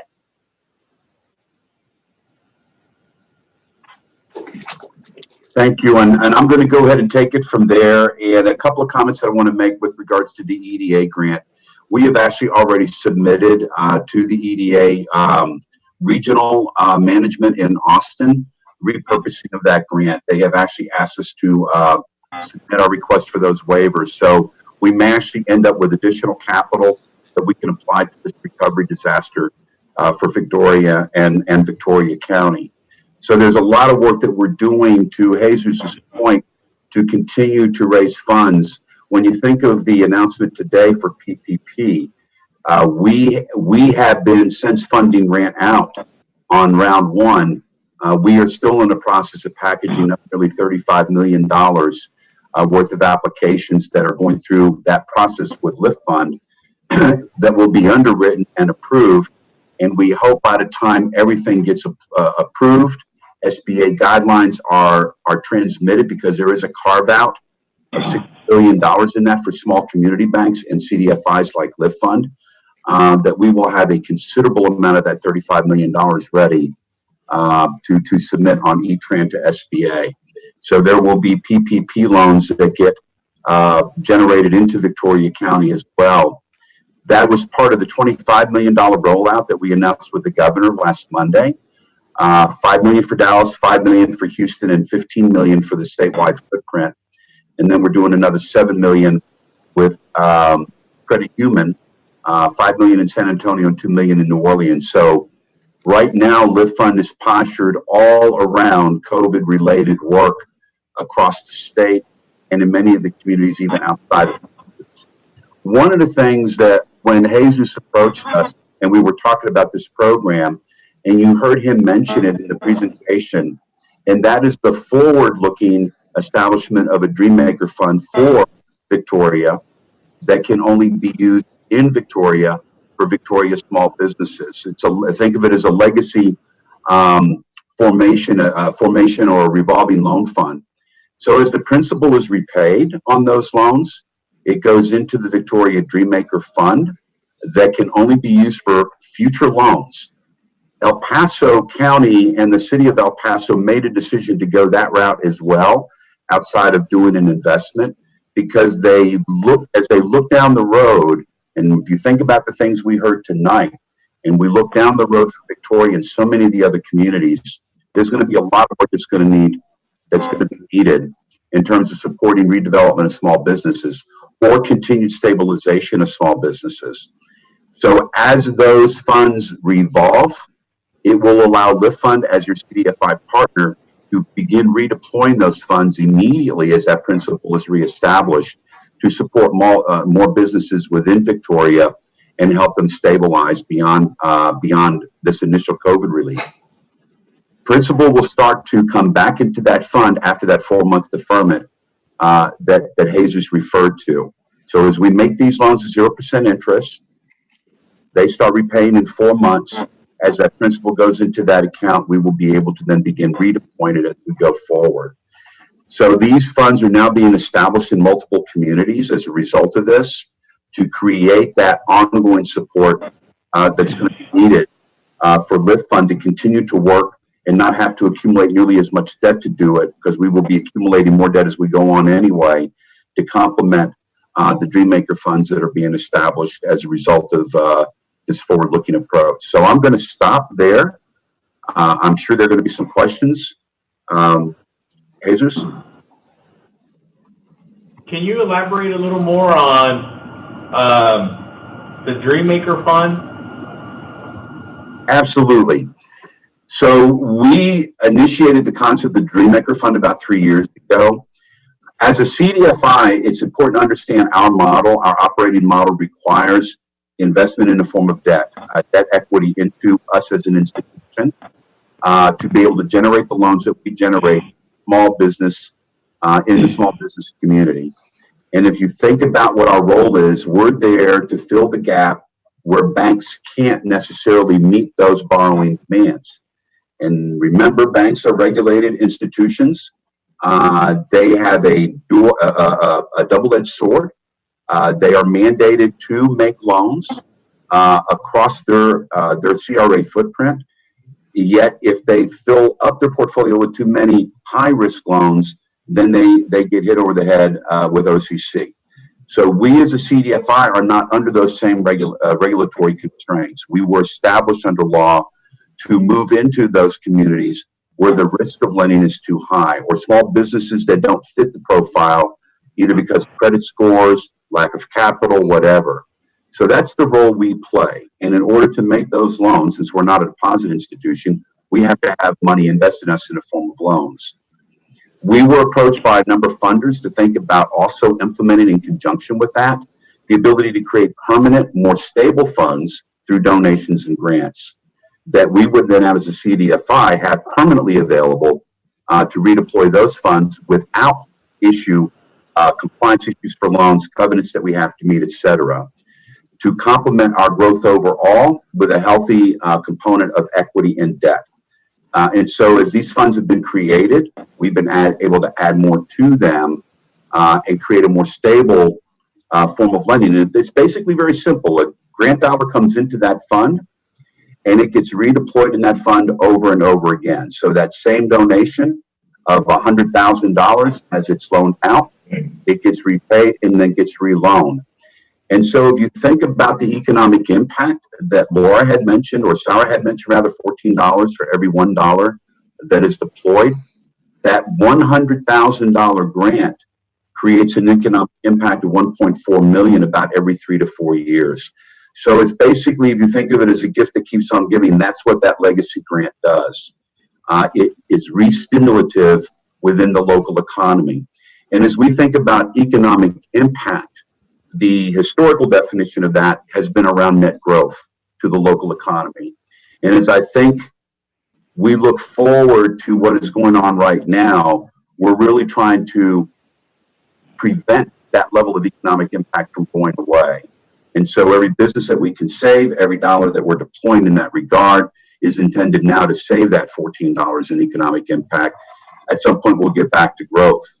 We've heard some very sobering statistics this evening about job losses, things of that nature. Every $50,000 that we deploy typically creates about 2 to 3 jobs. And so as we deploy these dollars, we're hopeful that we are going to be able to save some jobs as well, as opposed to right now adding new jobs. It's about saving as many as we can. So the Dreammaker Fund creates a permanent legacy fund for the city of Victoria. It is written in our agreement that we as a CDFI cannot use those funds to loan anywhere else in our footprint. That's why it is established the way it is established. It gives us that permanent capital presence in your community that Laura will be able to deploy against as we go forward, even beyond COVID. Does that help, Jesus? Does that give you a little bit more information? Yes, thank you. that was a lot of information. But hopefully in the span of the last, week, over the weekend, et cetera, from when we posted the agenda, hopefully you have had some time to just digest the overall concept. And so we're available for questions, comments, concerns, et cetera.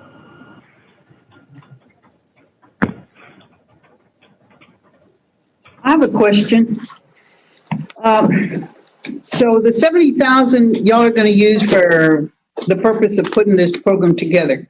The 680, will it ever increase, or is that for the Dream Maker Fund? Can it ever grow past the 680, or is it always going to be 680? That is a great question. Of course it can, and it would be our desire to, in particular, attract local grant dollars, if you will, or donation dollars to continue to build on that fund. We do work with some national foundations that have expressed interest, which is kind of unusual, to do targeted localized funding as well around this concept. But yeah, it will be our intention to grow that fund. I think you heard Jesus also talk about the gap in terms of the overall funding required to do a program like this.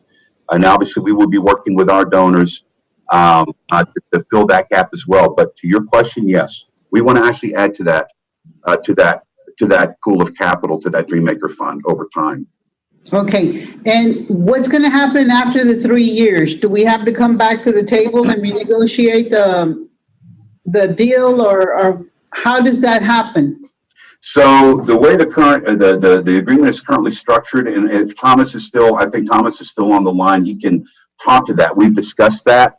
The way the agreement currently reads, it requires that money be only used for lending in Victoria, period.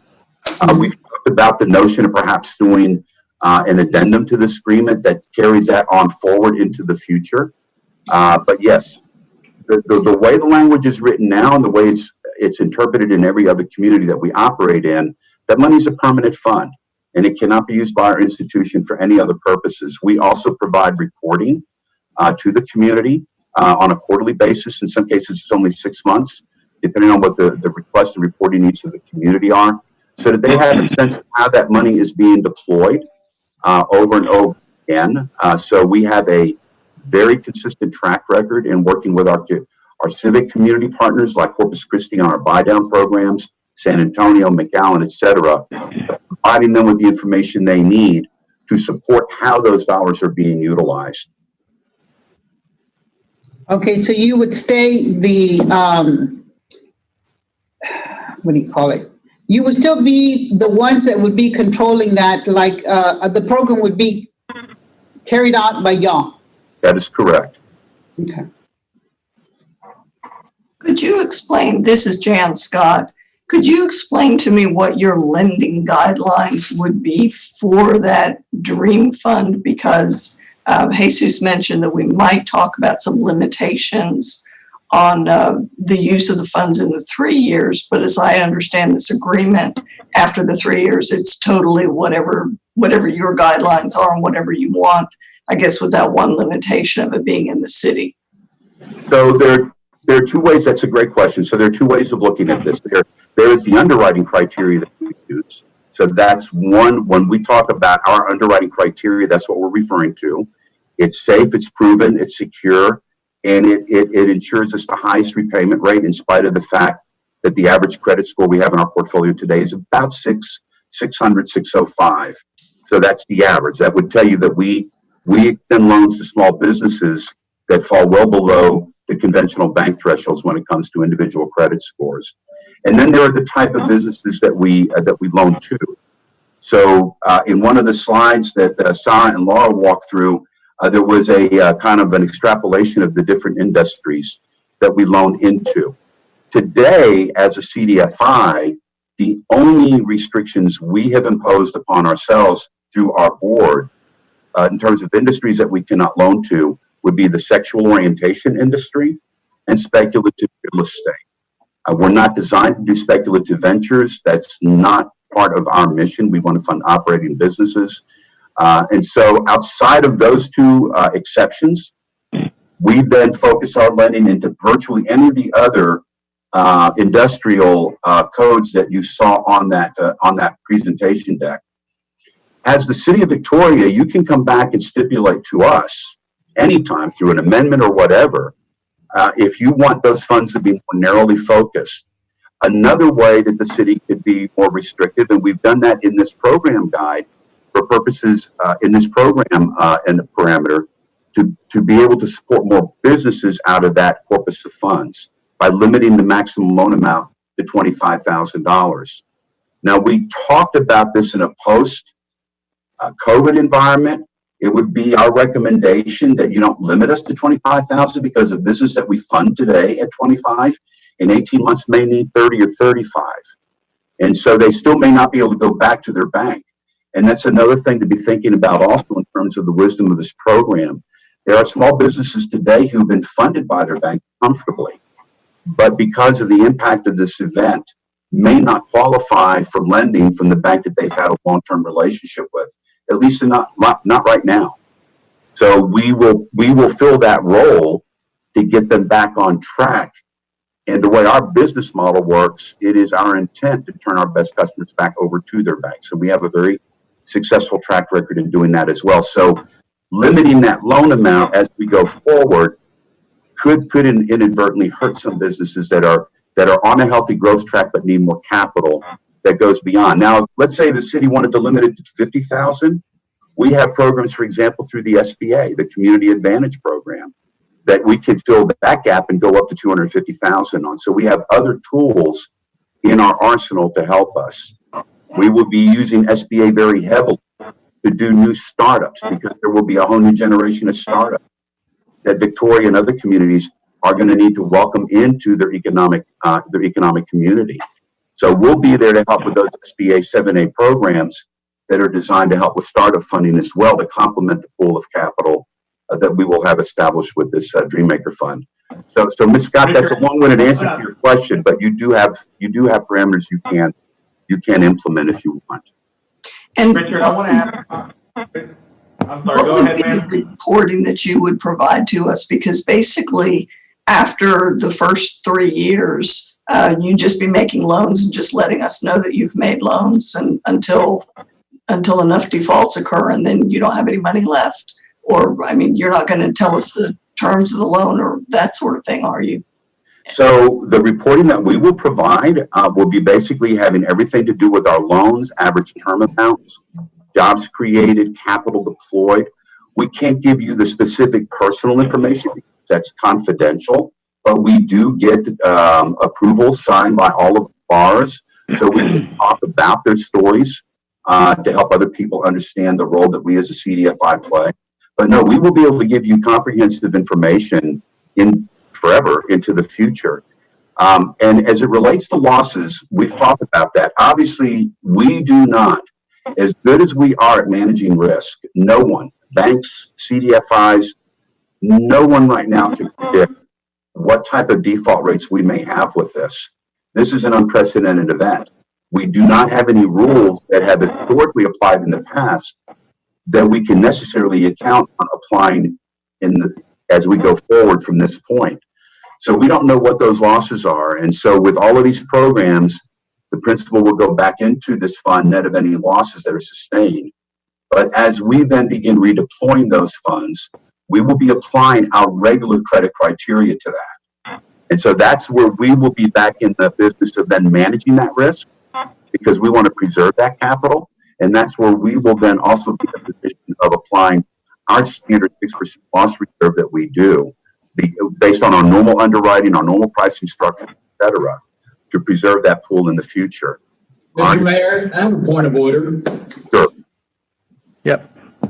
Are we going to entertain a motion to put this on the dais for discussion? Or are we just going to discuss all of it together and then come up with something? Well, I was hoping to have enough discussion and then I was going to entertain a motion and then have our discussion. Well, I've got about 4 pages of notes to go through and markups. Well, if that's the case, can we wrap this up? the presentation. You all want to handle that. Has everybody heard enough? And if we're going to do that, And even once you enter into your technical discussion phase, obviously, everybody's around as a resource to help answer questions. and Mr. Bucknight, if you have 4 pages, could I please offer about a 3-minute break before we begin? Yes, sir. It's been a little easier for us to step out and do what needs to be thank done. you. Thank you. So I'm going to call a recess for about three minutes or so. The IT director will put it on mute, so that we'll be muted for the next 3 minutes. Is there a coffee out there? Okay. I want some.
And for your point of order, Mr. Bucknight, I would now entertain a motion to move forward.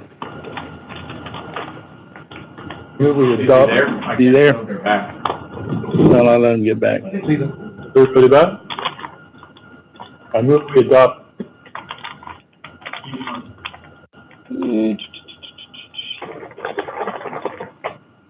There's a motion to adopt Second. E1 and a second. So we will now, I will entertain discussion on this matter. Mr. Balknight? Mr. Balknight? Their microphones are muted. Oh. Balknight? Yeah. Somebody else. All right. Sorry Mr. about that. Balknight? Yes. Motion, there's a motion and a second. unmute them. Come on. Yes, sir. There's a motion and a We second forgot on to the floor. unmute on this end. So thank you. One thing I want to remind people, this is taxpayer funds. And you're all seeing when we're able to invest funding, and maybe Mr. Raina, who's on the phone, can help us on investment risks that are allowable for taxpayer funds. I don't think there's one out there that allows us to invest in a known during normal economic times of 4% loss. So I have a real problem with this, this fund as we have it laid out before us. As I can see, there's no collateral required, no personal guarantees, no recourse filled out. Look at required documentation. It doesn't say anything about 940s, 941s, sales tax returns for the past year, any tax returns from the IRS, any state unemployment payment confirmation. None of this is required for this loan. How do we know that this individual or business is even paying the taxes that are required of them before we turn around and allow them to have it a 0% interest loan with taxpayer funds? The LIFT fund guidelines talks about business owners are subject to a credit review and financial assessment. Nothing is in the documentation that we've been given to actually detail what that is. What ratios are they looking at? They're looking at debt to cash flow. They're looking at debt service coverage ratios, quick ratios. What are they doing? What credit rating is acceptable to them? And hence us to take this risk with taxpayer funds. And I question LIFT funds $70,000 requirement for this payment. You take that coupled with their 5% fee and the other $70,000 that they're going to get in grants to administer this program. That's a 23.2% overhead and profit markup on a $750,000 balance, and a 25.6% if you just consider it on the amount of money available of $680,000. Compare that to the PPP program with loans under $1 million, banks get a 5% only. No straightforward. Loans over 1 million, of course, get the 1%. The PPP or the CARE Act extension or whatever it's called now, 3.5 that passed the Senate this evening.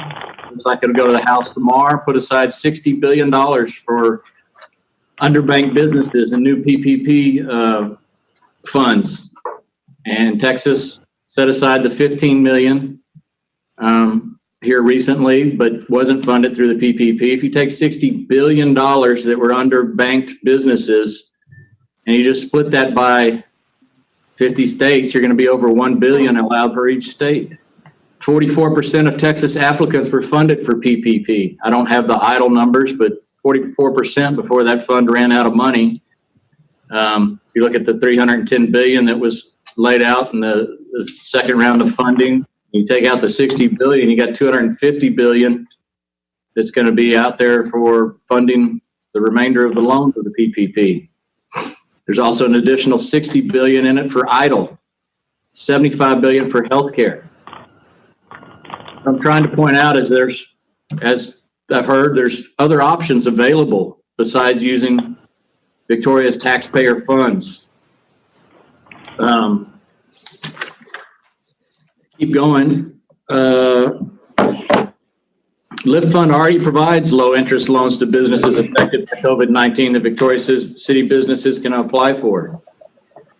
And if you look at it and try to compare it back to other funds that are set up by other cities, the amount that they have in their general funds or type A corporations to fund these are a lot larger than what we have. It ends up being a drop in the bucket compared to their fund balance. This is a big hit for a city our size and what we're trying to do. Also, I know that, you said 34 businesses at 20,000, but what if everybody did the maximum loan amount of 25,000? That's only 27 businesses affected. Are you going to be sitting here like the federal government? Oh, we're out of funds. Maybe we should fund some more. I wouldn't be for that.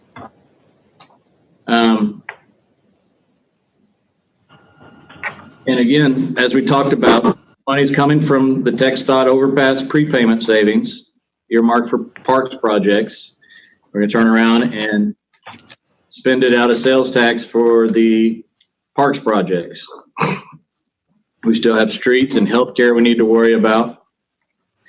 And I have a question also about the interest. Once we switch over to a Dream Fund, what type of interest are we going to ask for?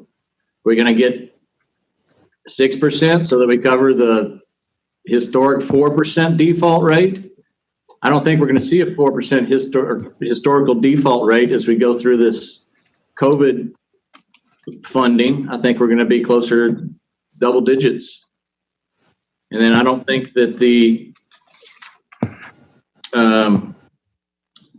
some of the qualifications, such as only being in business since August, which amounts to about 7 months before the March 1st definition of COVID-19 crisis. And so I think, Till, I got a whole bunch of questions. Hey, Jeff, Yes, sir. can you hear me? Yes. Okay. I was trying to kind of take notes on some of the overarching themes that you're bringing up, and so I want to kind of take them one at a time, and I won't be able to address them all myself, and so hopefully the Live Fund folks can help with some of these. At the very beginning, it was kind of hard to hear you, but I think what I captured from your first part when you started talking was, you were asking or wondering what Live Fund is providing in exchange for the grant of $750,000, and I think you were listing out, I guess, different avenues in which that makes it possible to even do that under the 380 structure. Is that what it was? No, I was talking about when I first started, I believe, the investment risks that are allowable with taxpayer funds. Got it. So the best way that I can address that point is that this is a grant to Live Fund in exchange for X, right, under a 380 agreement. If we think about, for instance, other 380 agreements that we've done in the past, you provide some funds, that potential developer or whatever in exchange, maybe builds a hotel or builds a store. And we put some initial sort of indicators in there, and it might be the developer agrees to spend X amount of money on their investment, create a certain amount of jobs, et cetera, et cetera. It's a very transactional, one-time type of structure, right? Traditional 380 agreement setup, we're entrusting that the third party that we're partnering with is going to take the funds that we're assisting with and then evolve and grow over time, right? And in this particular case, it's no different. And while I see how it's very easy for us to start thinking about what's it going to look like 3 years from now, 5 years from now, I would actually argue that a 380 agreement with Live Fund is actually probably one of the best 380 agreements that you can enter into, because unlike a 380 agreement that we might enter into a developer for a store, the developer on the store side is going to ignore a request 3 years, 5 years from now, because they were only obligated to provide what was in the agreement, versus Lit Fund, it's an ongoing relationship. We can always kind of talk about what the parameters are with different loans, but specifically listed in the agreement is the importance of them in exchange for the grant, securing adding a job or retaining a job per loan. And so that's what we're getting sort of contractually, at least, in exchange for that. And also to add to what was mentioned by Lit Fund about the investment, about how each dollar trickles or is a multiplier effect, that's something that we should kind of take into account.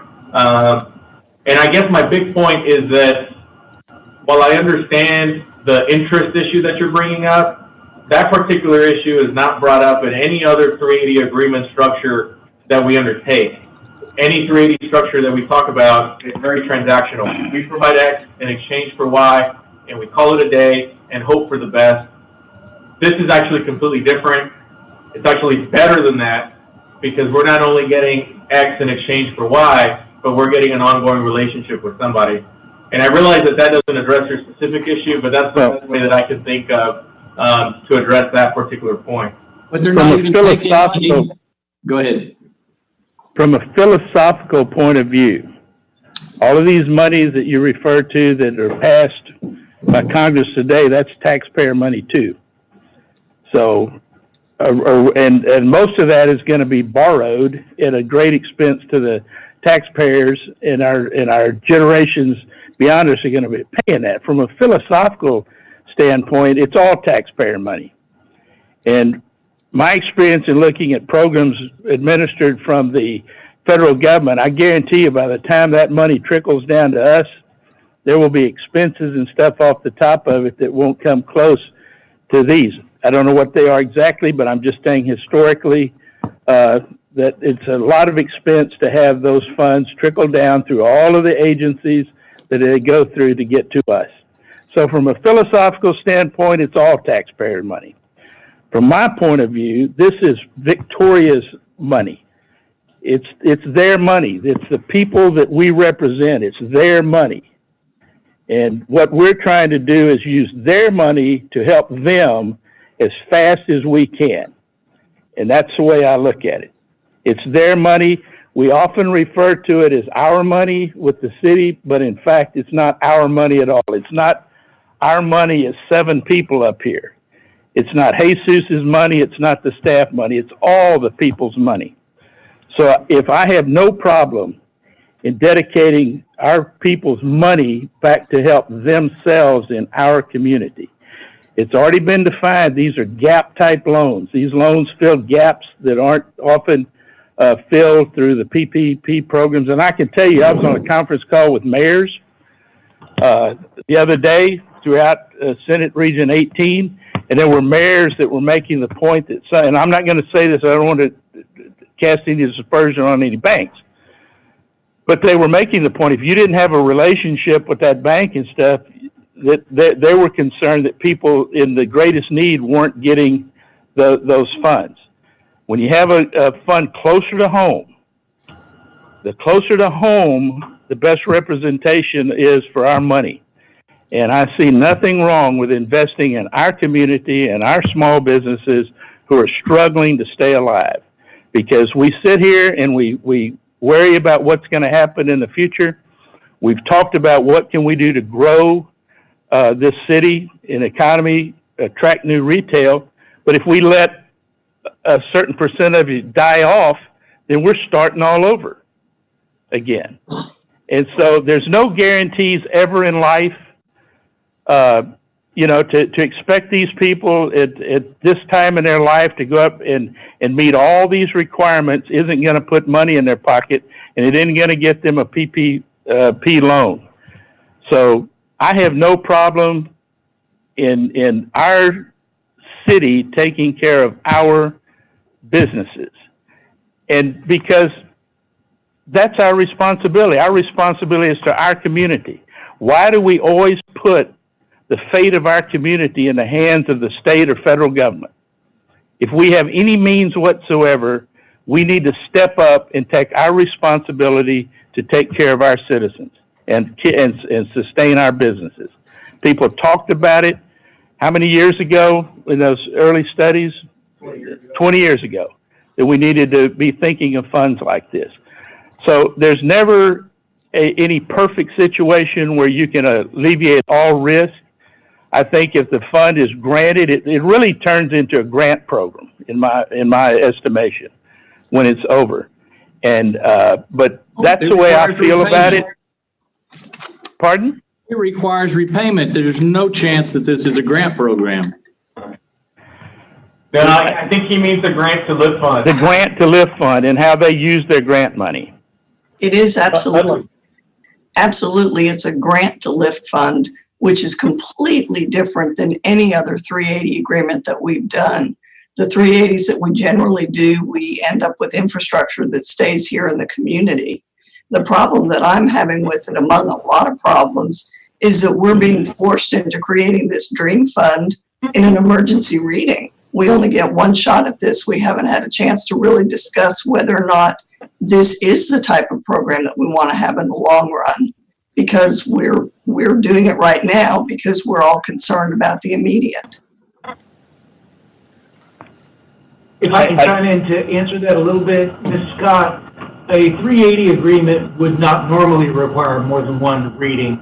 An agreement like this is typically one reading. I think your point goes more to the budget amendment, which is the next item on the agenda as well, and I take it for that, but I don't want people to get confused about the 380 agreement itself. This is a single reading item.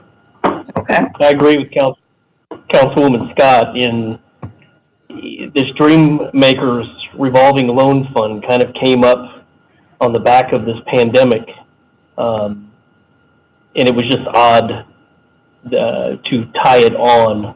I think it's a separate issue that we probably should be talking about.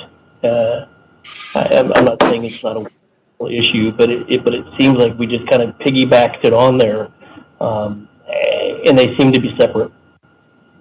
Well, to me, if we did not have COVID-19, I think we should be talking about this as an economic tool that we should embrace. Sure. And now that we have COVID-19, I think it's an opportune time to embrace it. Should it go through here or the sales tax? Well, the Sales Tax Corporation approved the concept. Are we going around the back door to achieve that? Right, Yes, they we didn't are. approve it. They approved the change in the budget.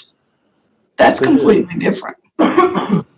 All we did I on the thought it was sales a good tax, idea to present to council. all it got was on sales tax was a consensus to fund a parks project should the council choose to set this up. That's what it was. It was a non-binding consensus discussion. That's all that came out of sales tax. The wording I saw earlier in the presentation was a consideration. It didn't say it would. It said consideration. But the point is that this program hasn't been approved and endorsed by the sales tax board because it wasn't their place. It wasn't their agenda item. This is strictly a city council discussion. Correct. Right. I don't understand how Lift Fund proves that one job was saved or one job was created when their incoming documentation doesn't require any valid form of employees.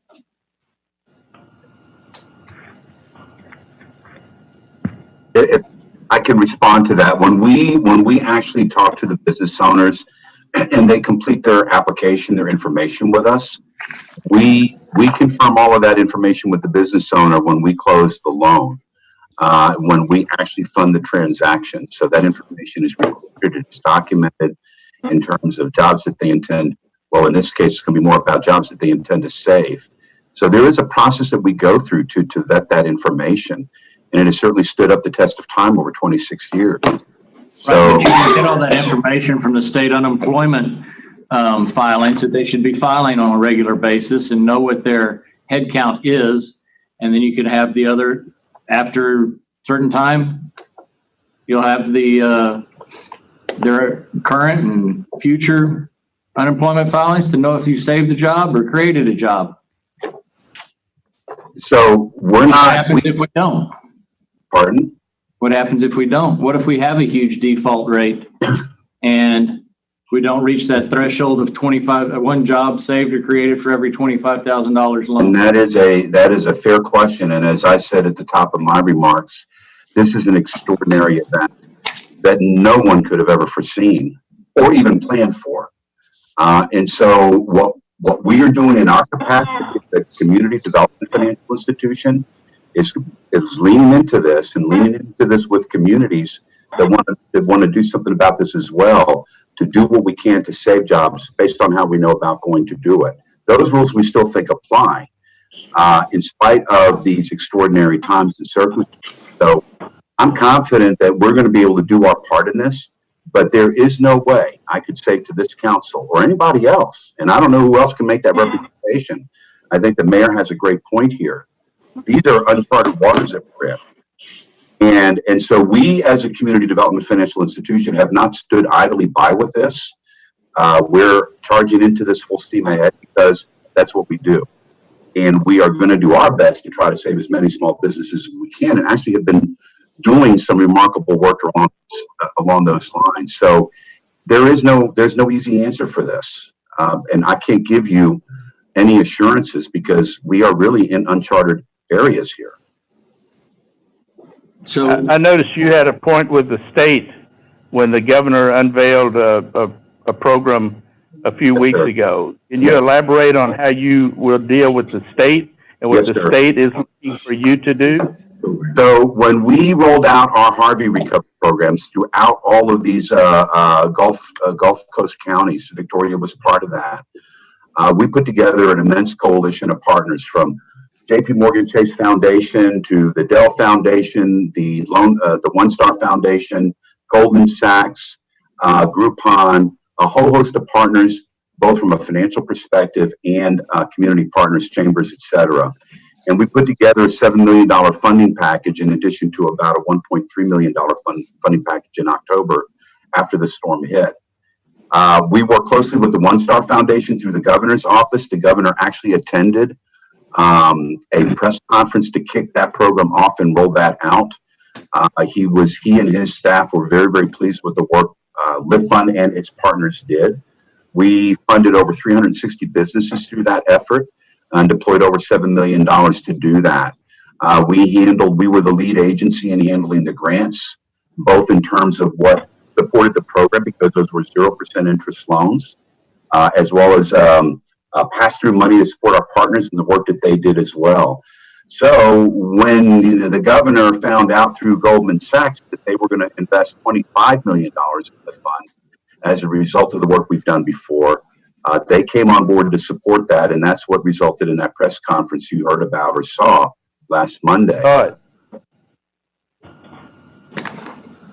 So are the loans that the governor is anticipating, do they have all these requirements and reporting structures, or explain what they would be?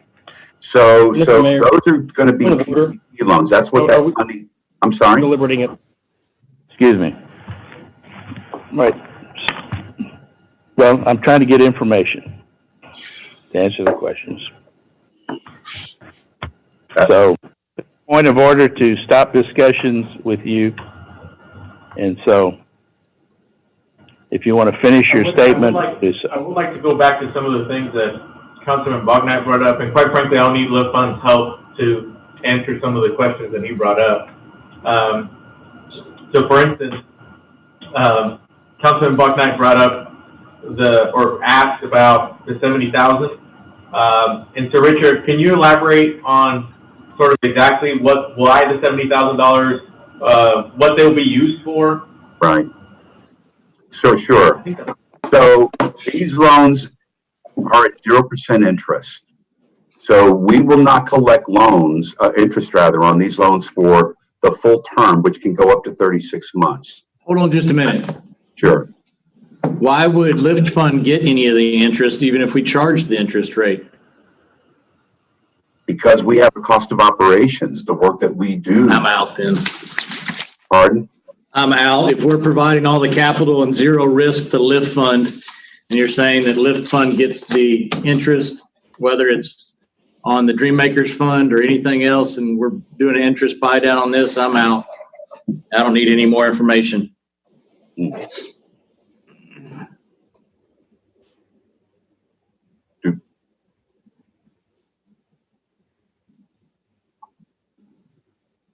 Does anybody else have any other questions or I'd like to make follow-up? I'd like to make a comment.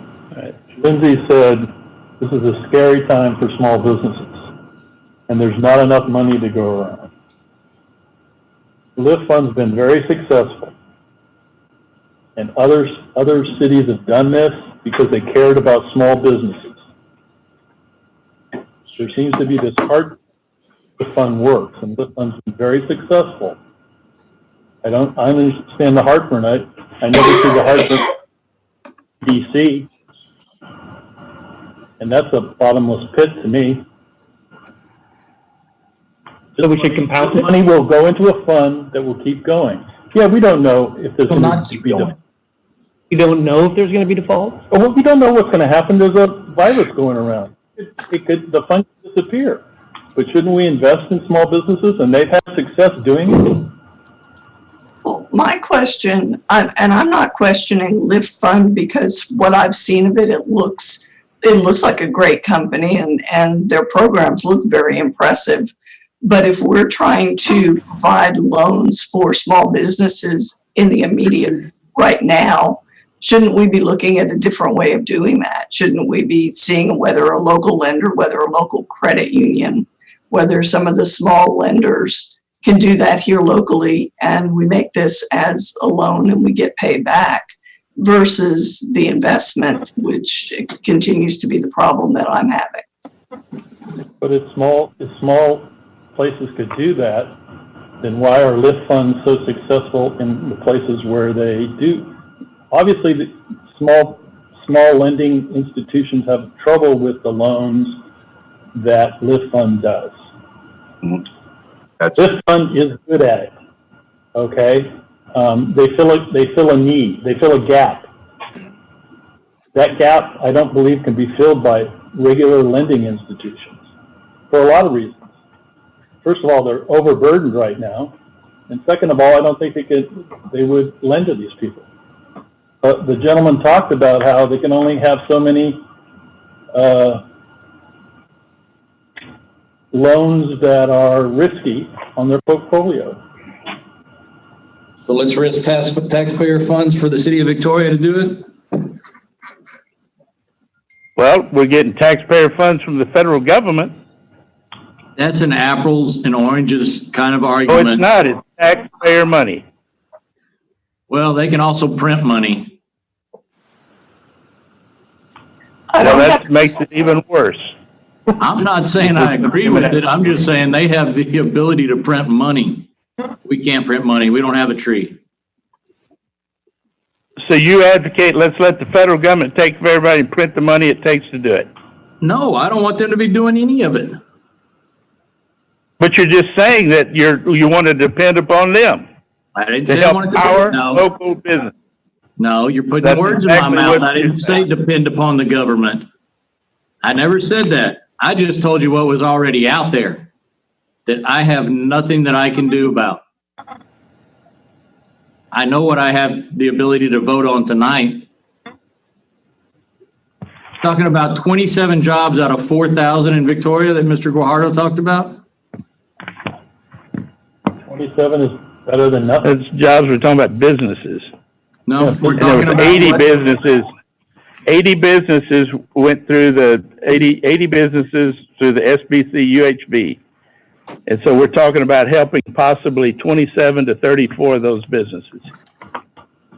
And Or in there is- addition to. Yeah, there is a residual component of that too because of the revolving nature of this. So that would continue on. The stopgap measure for our most vulnerable businesses, our moms and pops that don't have access to the regular banking system. I'm a little uncertain whether to bring this up, but because I can't really tell whether this is going to pass or not. But if it does, Jesus mentioned some limitations, and I would be in favor of us talking about those if it looks like it's going to pass. There might be some businesses that do qualify for other types of financing, and we might want to focus our offer on those that can't. And I think they mentioned not nightclubs, not sexually oriented businesses, but I'm wondering about, professional businesses. As the agreement's written right now, there aren't those types of limitations. I don't know how everybody else feels, whether they want to discuss that. Well, there's no limitations, but on the front end, there's nothing required to really submit. I pulled their application, business assessment forecast plan. Like I said, they don't tell us what type of credit they'll accept, what type of financial information. There's no verification here that I can find besides a verbal or a interview with a company on whether or not they actually pay taxes. So we do have a vetting process. We actually run a security check from SARMA as well as a credit check. We are looking at their tax returns to confirm income. We're looking at their 90-day bank statement history to confirm the reduction in revenue. We have sophisticated systems in place that allow us to do that in many cases in an automated way. So there is a lot of information that we look at. We are very well versed in the underwriting phase of this. Our goal is to underwrite businesses that we believe will survive, and to preserve as much of this capital as we can.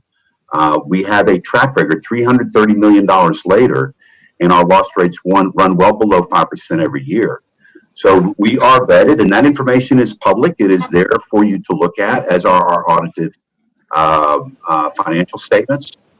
So we do have a process that we will go through to protect the capital, especially in this environment, as best and certainly going forward, reverting to our normal underwriting criteria.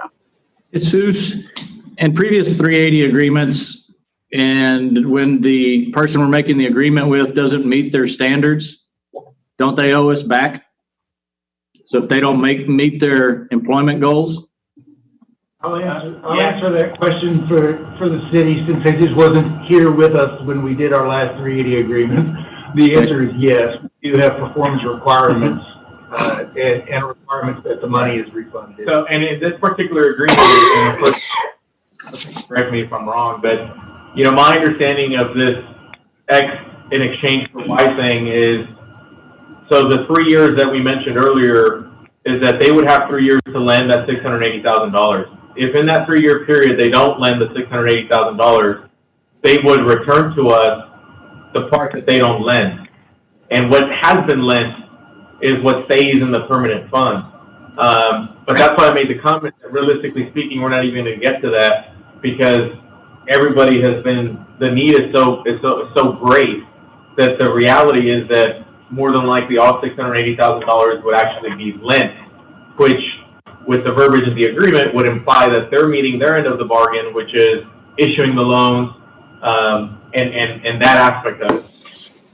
So the performance requirement of full-time retention of one full-time permanent job, creation and retention, of one full-time permanent job.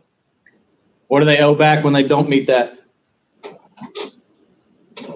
So it's a one-time thing, right? So think back to, and I don't know the particulars of the last 380 agreement the city did, but in 380 agreements that I've been involved with in the past in other places is, you might have a developer or a company that agrees to creating X amount of jobs.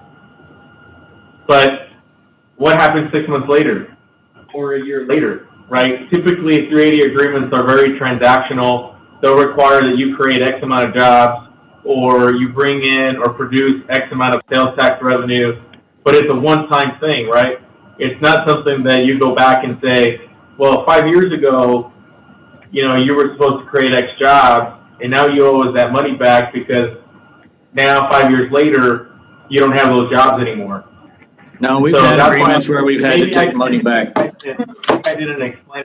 I'm sorry, what? We've had agreements where they didn't meet their performance goals of employees, and it's very well defined on when it occurred and at what stages and for how long, and we've had to go back and get that money back. I don't see that in your 380 agreement here. Well, but again, what Lift Fund is committing to do is issue up to $680,000 in loans. And so if they don't issue the $680,000 in loans, they'll send us back what they don't. So that's the thing, right? And that's why the grant is a big piece of the whole conversation, because in essence, yes, we're providing a grant, and quite frankly, even in other 380 agreements, we may not use the word grant, but we're providing a grant, right? We're providing an infrastructure grant. We're providing some level of grant. And so the wording, I don't want to get too tied up in the wording, but my point is that I know because of the complexity of it being a permanent revolving fund, or even just, quite frankly, the initial round, it's very easy for us to try and discuss what happens in the future. And I guess the only point that I've been trying to make, and maybe I just haven't found the right words to effectively communicate it, is that at its surface, the very black and white X in exchange for Y is they're getting the money, they're going to issue $680,000 in loans. If they do, they check the box for meeting the criteria, and if they don't, they give us what's left back. But that's no risk. That's no what, I'm sorry? That's zero risk. On whose part? Lift fund. Oh, I'm sorry, we didn't loan the 650 out, or 680, we only loaned 630. Here's $50,000 back, thanks. Well, at the end of the day, obviously That's the risk not a is with us. 380 agreement. I'm sorry, I didn't hear that last part. That's not a 380 agreement. So I was going to simply add that the risk is always on our part, right? When we provide an infrastructure grant, like for instance, similar to what we did with the Texans, we're taking a risk. We're taking a chance that our investment, which is opening up over 400 acres of development, one day is going to pay off. That's a risk, just like this is a risk. And ultimately, it's up to council to discern, what type of risk or what level of that type of risk you're willing to take. And, obviously our position is, we're obviously recommending it because we do think that there's value and that the risk is worthwhile. But ultimately, if council decides that this isn't the type of risk that you're willing to take on, or maybe to the level that is agreeable, then we'll simply move on. We'll adjust. We'll, if this particular plan, the way that it's being recommended, isn't, I guess, palatable to council, well, then, we'll go back and we'll reassess, get some direction from council. But because of the need that clearly is out there, we felt it was important to put a product in front of you for the discussion. There are companies going bankrupt right now that nobody would have ever dreamed would go bankrupt. And so even in a 380 agreement, if the partner you're in that agreement with, even if you did your due diligence and they went bankrupt, you're not going to get anything. So, there's never a total risk-free anything. And from my standpoint, what we're talking about here is, are we willing to take a risk to help the most vulnerable of our businesses that are struggling out there to survive? If we're unwilling to do that, then vote your conscience. That's all I can say to any of you. And it's like I've told everybody since I was elected mayor. I think we can respect each other's opinions and move on. And I'm never going to criticize anybody for voting their conscience. But I think in times like this, we need to vote our conscience. And to me, it's a simple matter of we have it within our power to do something for our most vulnerable businesses and hopefully save a few of them. And these are the types of businesses that form the character of a community. When you walk downtown, it's these little moms and pops that make your downtown have a character. They're not the big box ones with the big lending deals. So to me, it's a simple deal. Are you willing to do that? If you are, then vote yes. If you're not, then vote no. And then we can go back and look at other methods of it. But for me personally, I'm willing to take that risk to save our businesses. And And I think it's a duty incumbent upon us. I don't like to think that I want to put these people's hands in the federal government. And I'll tell you, that's taxpayer money too. Pure and simple. It's not a duty to give away money like this, and I don't think this program has been robust enough to protect taxpayer dollars, and I will have to vote against it. It's not that I'm against trying to help small businesses. I don't think this is the way to do it. How do you suggest we do it? Well, I would find something that actually, excuse me? I said we get the economy going.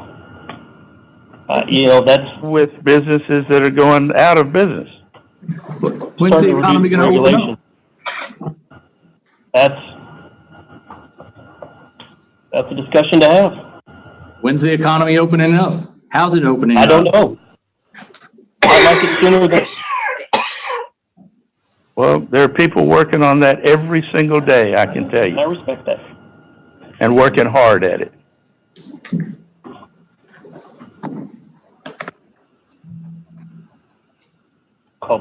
So I think at this time, I think I should just call for a vote, one way or the other. All those in favor of number E1, say aye. Aye. Aye. Because we're doing this remotely, I have a hard time telling who can vote which way. I hear 3 ayes. Do a roll call. Let's do a roll call. That would make it the easiest. And so we'll start with District 1, which is Member De La Garza. No. Voting. I can't. That was a no vote from Garza. No. District 2 is Councilmember Solis. Ms. Solis, how do you vote? Yes. District 3 is Jeff Balknight. Mr. Balknight? No. District 4 is Ms. Scott. Ms. Scott, how do you vote? No. District 5, Super District 5 is Dr. Young. No. District 6, Super District 6 is Mr. Lofgren. Aye. And Mayor Rowley McCoy. Yes. So the measure has been defeated on what, 4-3? 3. So we're back to the drawing board. It's raising my business. Yes, that's right. Okay, noted. So, Well, I think at this time, I mean, let me ask this, does anybody have any objection to looking at other alternatives and methods?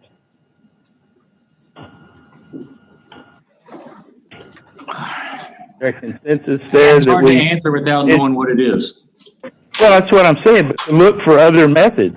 No, my mind is open, Mr. Mayor. I'm open to looking at something. I just do not think this is the right way. So yes, I'm open to looking at it.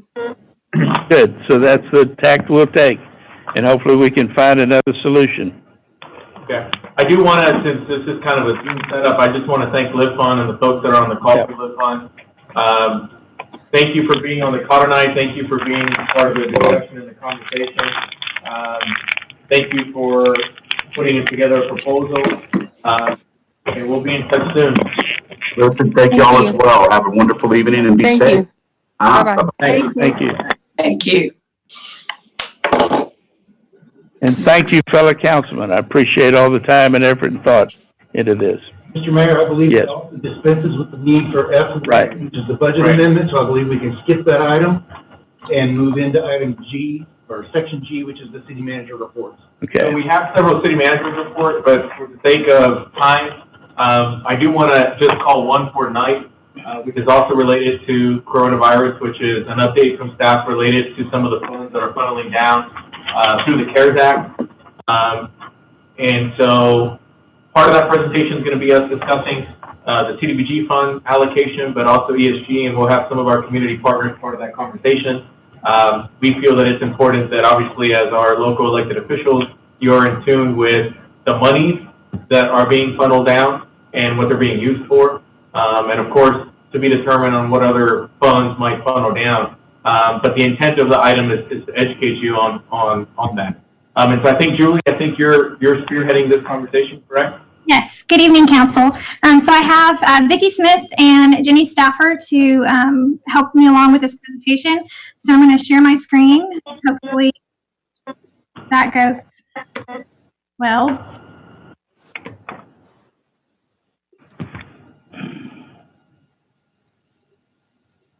Okay. So, as Jesus said, I'm going to briefly go over what the City of Victoria received as far as CARES Act funding, as well as talk a little bit about our 2020 entitlement. And then I will pass it to Vicki Smith with Community Action Committee of Victoria. And she's going to go over their existing programs as well as what is expected to come to them through the CARES Act. And then Jenny Stafford with Midcoast Family Services. We'll talk about her existing funding and then also what she expects through the CARES Act. So the City of Victoria received $355,657 in CARES Act CDBG funding. How we will spend this is by programming it through our 2019 or potentially even 2020 annual action plans. Thankfully, there has been some requirements lifted to make it easier for us to expend these funds quicker, basically. All of the regulations that were lifted are related to the timing. The public participation went from 30 days to 5 days for our public comment period. We have an extension on how long it takes for us to till we can submit our plans and how long we can spend this money. So you will be seeing a lot of plan amendments over the next couple of council meetings as we program in this special CDBG funding, as well as closing out our 17-18 plan year and planning for our 2020 plan year. So the funds, these funds specifically have to be used for the prevention, preparation and response to the COVID-19 pandemic.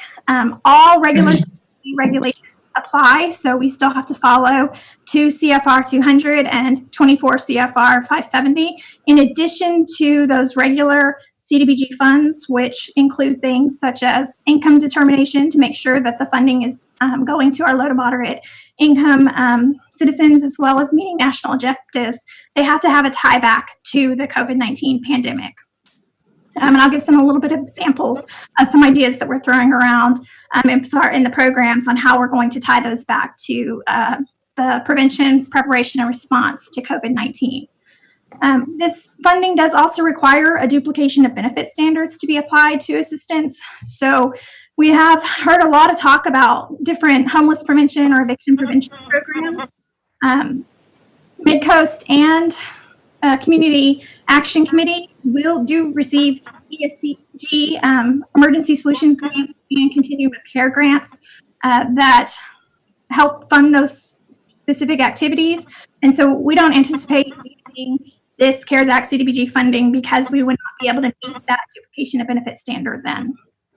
So where we are right now is identifying our different community partners that we can program with so that we can grant out this source of recipients. The public service agency cap that we struggle with every year, that's 50%, has been lifted for 2020 entitlement, and then we have no cap on this group of funding. However, any money we spend over the 15% cap in our 2020 entitlement has to be dedicated to COVID-19 funding. So every program that we do has to, over that 15%, has to tie back to the prevention, preparation, and response for the COVID-19 pandemic. So we've just reached out to our existing partners so far, and we have identified some potential programs, which would be Meals on Wheels for homebound individuals. So typically we only serve elderly or disabled, but we could make an easy tie back for those that are quarantined or stuck at home because of the COVID pandemic. We've talked about potentially providing community hotspots to promote the stay home, stay safe orders, expanding our water utility assistance for folks that have lost their income due to the pandemic, and then COVID-19 testing for uninsured low-income individuals is another possible program that's been discussed. So as we get these programs online, we will be bringing them to council for approval in the form of an action amendment. So like I said earlier, council will be seeing a lot of amendments over the next 3 to 5 council meetings, because in addition to funding and programming this CARES Act money, we, of course, always have our regular entitlement about this time of year. So expect in June to have a presentation over what just our regular entitlement funding recommendations will be. So Mrs. Fulgram? Yes, sir. Jeff Balknight. I just had a question on the testing for uninsured and low-income individuals. Does something like that overlap with the health department? And shouldn't those funds, did they receive funding out of this CARES Act that would go towards that? Yes, my understanding is that right now that funding is, using this money for that use is not needed, but I wanted to just give you an example of what we could. So none of these programs at this time have been solidly identified. I think that the first program that council will see for approval is probably Meals on Wheels. I think that's the one that we're farthest along in really fleshing out a program with the tieback. So as of right now, we are not anticipating a program with testing for uninsured low income because there isn't a need, but we've identified it as a potential future need. Okay, so we'll thank be able you. to expend this funding all the way through 2021. Could that also be extended, or maybe the county health department's already looking at antibody testing? As long as it meets the tie back to COVID and it meets the eligibility and national objective, absolutely. Thank you. So that covers the City of Victoria's CDBG CARES Act funding. With that, I'm going to turn it over to Vicki Smith to go over her programs. I am with Community Action, and we actually serve 9 counties in the area. Our main funding source is Texas Department of Housing and Community Affairs. We were services block grant on an annual basis, but for the COVID, they are sending us approximately $365,000. We can actually create our own budget with this funding, and what we've done is what's listed here. We do medical supplies, small vehicle repairs, vehicle fuel, rent, birth certificates, IDs, and some essentials. And we can serve people up to 200% guidelines with that program. And then the other program we have is Comprehensive Energy Assistance Program. That's what we refer to as. This is funding for utilities, which is gas, propane, and electricity. And for this group, we can serve 150% income. Our regular CAP funding for 19, $145,000, and our 2020 CAP regular funding, $1.358972, sending us some COVID-19 funding, and that's $747,000. So we've got right at $2.2 million to help with utilities, but there again, it's for the low income people. Receive funding for the Emergency Solutions Grant. Out of our regular funding that we have right now, we still have about $75,000, but they have estimated that we'll additional $91,000, and then possibly be able to apply for more. And this is for homeless prevention. We, from the CDBG for the City of Victoria water utility assistance, we can serve up to $125 per household during the program year, and we're applying for more of that funding. Does anyone have any questions? Julie, that the water bill that we're providing from the CDBG funding, that's already a line item in your budget, right? Correct. To the community Yes, okay. Yes, so currently, Community Action Committee of Victoria is a subrecipient for that specific program. So we are talking about expanding that program to help more people because of the need that has, we expect to rise because of the folks that have lost their jobs. And that's coming out of the extra 355,000 that we got for CDBG? That's how you're increasing that line item? That's going to be our proposal, yes. Okay.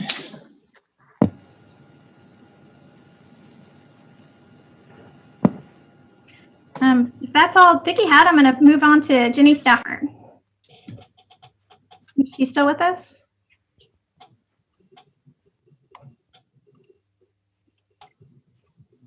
I think I'm here now. Am I here? Yes, I can hear you. I don't know if I see you. Hi. So our chart shows our homeless assistance programs, and it starts with the Emergency Solutions Grant, which is the same funding source that Vicki Smith was just talking about, funded by Texas Department of Housing and Community Affairs. So the current year, the 2019 contract year, we received $344,998, and it's to do a variety of services, including street outreach, and that means visiting street corners, encampments, places where people on the street live, so that our staff can build relationships. It also pays for part of our shelter operations at the Women's Crisis Center. Mainly, it's a couple of caseworkers to work with people to help them get re-engaged with housing. And then the biggest chunk of it is for rapid rehousing. And that is for people who are literally homeless. The guidelines are pretty strict. And it's a really good fit for our agency because it's helpful for women and men who are in our shelter or living on the street, that we can help get them into an apartment or some sort of permanent housing. And we're able to pay rent and the application fee and the deposits for up to, I believe it's several months. 6 months is usually our standard there. Then the next one on there, the supplemental contract, that is an additional, they just not too long ago gave us an additional contract, and that's all, that 86,000 will be only used for rapid rehousing, and we have already made the decision with that to continue paying people's rent for a while because we know their housing situation is not going to get better. So we have made a commitment to their housing for the next little time being. And then we anticipate an additional offer of some CARES Act funding equal to our 2019 contract amount. So we're holding our breath and crossing our fingers that we'll get $344,000, which we will dedicate to homeless prevention. Now that may look like a duplication of services because that's exactly what Vicki Smith is doing at Community Action. But we know that rental assistance is going to be in high demand. There's a couple of things about rental assistance there. Current ESG rental assistance is for people who are at 30% of the AMI or the average median income. For a family of four, that's $20,650 a year annually. So you see it's dedicated to very low income families. The new COVID money is going to be able to serve people at 50% of the AMI. So it's going to open it up to a little bit larger pool of people. And we anticipate that most of those folks are going to be unemployed anyway. So income eligibility is not going to be as much of an issue. There are some parameters as far as how much rent we can pay. It has to be what's called rent reasonable. So it's not going to be one of the high-end apartment buildings. It's going to be a very moderate project that we're able to help with. That second, the continuum of care funded by HUD, the only reason I put that on there because that's usually the program I'm standing in front of you talking about. And that's the one that we house people permanently. We have the 42 rental units. We have a preliminary award for another 14 units to begin on August 1. And then we got a brand new program for transitional housing for 14 units, and those are split. 7 of them are actual apartments, and 7 of them are going to be the rapid rehousing money. Those that also starts on August 1st. I have to tell you that I'm not sure that it will actually happen because of the reorganization that's happening at HUD right now. But we're on target to get that. Be happy to answer any questions. we're getting lots and lots of calls for help. I know that when it's not just us, it's us and Vicky and United Way, and anybody that's got a phone right now is getting their phone blown up. So do they contact you calling the 211 number too? When they call 211, they will give a variety of numbers, including Midcoast, including Community Action, including United Way. Yes. Okay. So there's some other federal funding that did come to Victoria through the Federal Transit Authority, FTA funding. Victoria Transit has let us know that they are using that funding right now to provide free rides. Salvation Army, VCAM, and Victoria United Way also have some limited funding from private donations or their relief fund for Victoria United Way. And so those programs are able to assist anyone regardless of income. I'm sure they have some other program requirements that I'm not too familiar with, but they don't necessarily have the same federal restrictions that the ESG or CDBG money has. So, as I said earlier, you will be seeing a lot of amendments for our action plans over the next couple of meetings. We are still finding out information daily. HUD hasn't actually released a complete set of guidelines. The rules and regulations related to the CARES Act funding is kind of being distributed to us piecemeal as they develop them or interpret them. And so we anticipate sort of our existing type programs that we can just expand on that we already sort of know how those programs are run to be in front of council first. And then, the newer type activities that are identified as big needs will be coming later as we develop those and receive that final guidance from HUD. We'd be happy to answer any questions this time.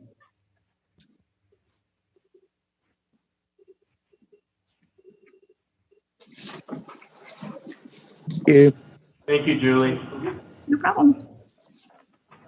One of the things that came up last week after we had started internally conversations about preparing this presentation for tonight was that the governor announced that through his public safety office, they would be providing $38 million in federal funds, which are also funneling down through the CARES Act and make them available to local jurisdictions. And so since last week, both our chiefs have been working together, and I think Chief Fox has taken the lead on exploring which of those funds we can realistically try and apply for grants. And so I know that the chief is on the line, and he has a very quick graphic that he's going to share with you just to kind of give you a sense of another source of funds that we're actively tracking that have also funneled down ultimately through the CARES Act.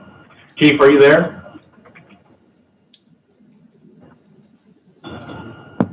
Huh? Yes, I believe I'm there now. Thank you. Good evening, Mayor, members of council. Mr. Garza is right. We're looking at some different grant opportunities, and the big one we're looking at right now is the Coronavirus Emergency Supplemental Funding Program, which goes back all the way to January 1. And there's three main projects we're looking at reaching out for in that grant. And one is the cover the cost of overtime, equipment, and supplies that the city has spent dealing with this coronavirus. Looking at on the citywide on the supply side, roughly $38,000. Payroll, that's a little inflated right now because that's everything, including regular hours. But if we go back to January 1, we expect to see a lot of payroll and overtime costs there. And the two other projects are technology upgrades to our mobile communication unit, estimated at about $11,000, and then a public safety PPE cache for continuity of operations. Who would have thought, a couple months ago we would have needed 40 thermometers to maintain continuity of operations for public safety and PD and fire department, but that's the world we're living in today. So those are just a few projects that we're looking at to apply for this funding, and that application deadline is May 29th. So we have some time to work on that grant and identify some other projects. Going back to CARES, one of the other funding streams and things we're looking at is for our Medicare and Medicaid cases that we file on EMS billing. There's a project and program to help supplement that. I know finance is working on that extensively and looking at that and how we can make that work. There's many other local grants that we're also working on to try to cover and recoup some of these costs of responding to the coronavirus. Be happy to answer any questions. I have one, Chief Fox. It's Jeff Bognight. Are 2,095 masks enough on that project number 3? It's enough for a little while. Kind of what we've seen in this last experience is if we have enough to get us through, to get our supply chains back on, and to get the state their supply chain back on, that'll cover us. And what we've kind of created in this recent situation is this reuse and conservation strategies. So we went from, just for a fire department, for example, burning, roughly 40 to 50 N95 masks a day down to 5 or 6 based on this conservation and reuse plan. Commend y'all for putting that into place. Yes, sir. Thank you. And one more point, as Mr. Bognight mentioned about the testing, and Julie did a great job describing that. What we're seeing is that the state and public health has been able to obtain, either through grants or just supply from the state, all the testing media that we'll need and support Victoria County.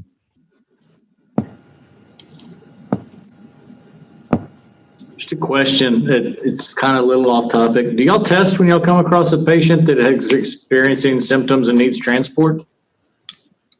No, we do not test them. We treat them as if they are positive and take all precautions.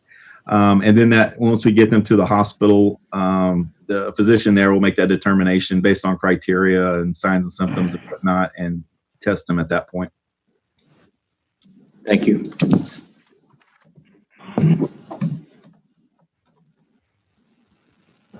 Any other questions for Chief? Thanks, Chief. Yes, sir.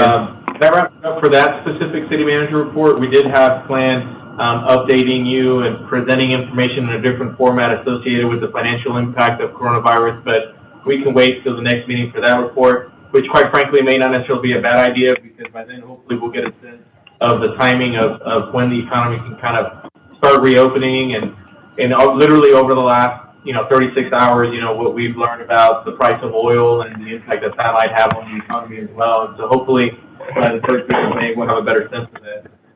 So expect at the first meeting in May for us to provide a update on the financial impact. Really briefly though, there was a brief conversation at the last meeting about, are we being conservative enough, that sort of thing. I'll simply verbalize a couple of changes. I won't go through a presentation, but you may recall that we suggested that we would account for 14% decrease in sales tax revenue for the rest of the fiscal year. We increased that to 15%. And the other large number that we've increased since then was we projected that for the third quarter of our wholesale occupancy tax dollars, or motel tax fund, that would come in. The third quarter dropped 60%, fourth quarter 50%. We've adjusted those to be 80 and 75 respectively. So we anticipate a larger hit on our motel tax fund, but we'll go through that in more detail next week. But the reason why I bring that up is because nobody knows what's going to happen. Nobody knows at the end of the day what percentage of a hit we're going to take on sales tax. And so the approach that we'll present at the next meeting will focus on conducting stress tests. And so rather than looking at it as, and trying to have a discussion about, well, do we think it's going to be 15%, 18%, 20%, let's share with you where we stand from a fund balance standpoint, and let's share with you how bad it actually really needs to get before we need to actually start kind of freaking out about it, right? And so I think that's a better approach, so that hopefully provides some reassurance to council and to the public, quite frankly, that we're in a good funding position. And of course, again, credit to Gilbert and his staff for putting us in that position. So we'll have that conversation on May 5th. The other thing, as a courtesy heads up, is we're going to continue the FY21 budget development process in a traditional sense in terms of what you've been accustomed to. And so at that first meeting in May, we'll have a discussion on the CIP program and the recommendations that we're making. But do not be surprised by our recommendation that, we are going to be recommending moving some projects to next fiscal year. In some cases, as a cash flow strategy, but quite frankly, in other cases, contractors are just, they're on hold. And so many of the projects that everybody was expecting to happen this year, because of all the different ripple effects of what's going on, they're not going to happen until next year anyway. And so don't be surprised for that presentation, but that'll be discussed at the first meeting in May, and at that time we'll roll out the rest of the budget development calendar for you. And we'll have library back and provide their annual report, because they were supposed to go tonight as well. But hopefully by then the library floor plot project is complete, and so you'll get to see some really nice pictures of that. Pictures. Yeah. I mean, we could go have a meeting at the library, right? Yeah. 6 feet, everybody spread out. Yeah, spread out. Anyway, that's all we have for tonight on the city manager report. Right. Well, I think that brings us to the end of what we need to do.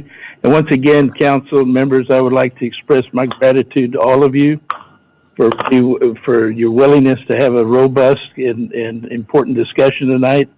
And I respect and appreciate all your opinions. And we're going to go back to the drawing board and see what we can come up with. So thank you all. Thank you for your continued hard work, Raleigh. Thank you, guys. Now we will adjourn. Oh, man.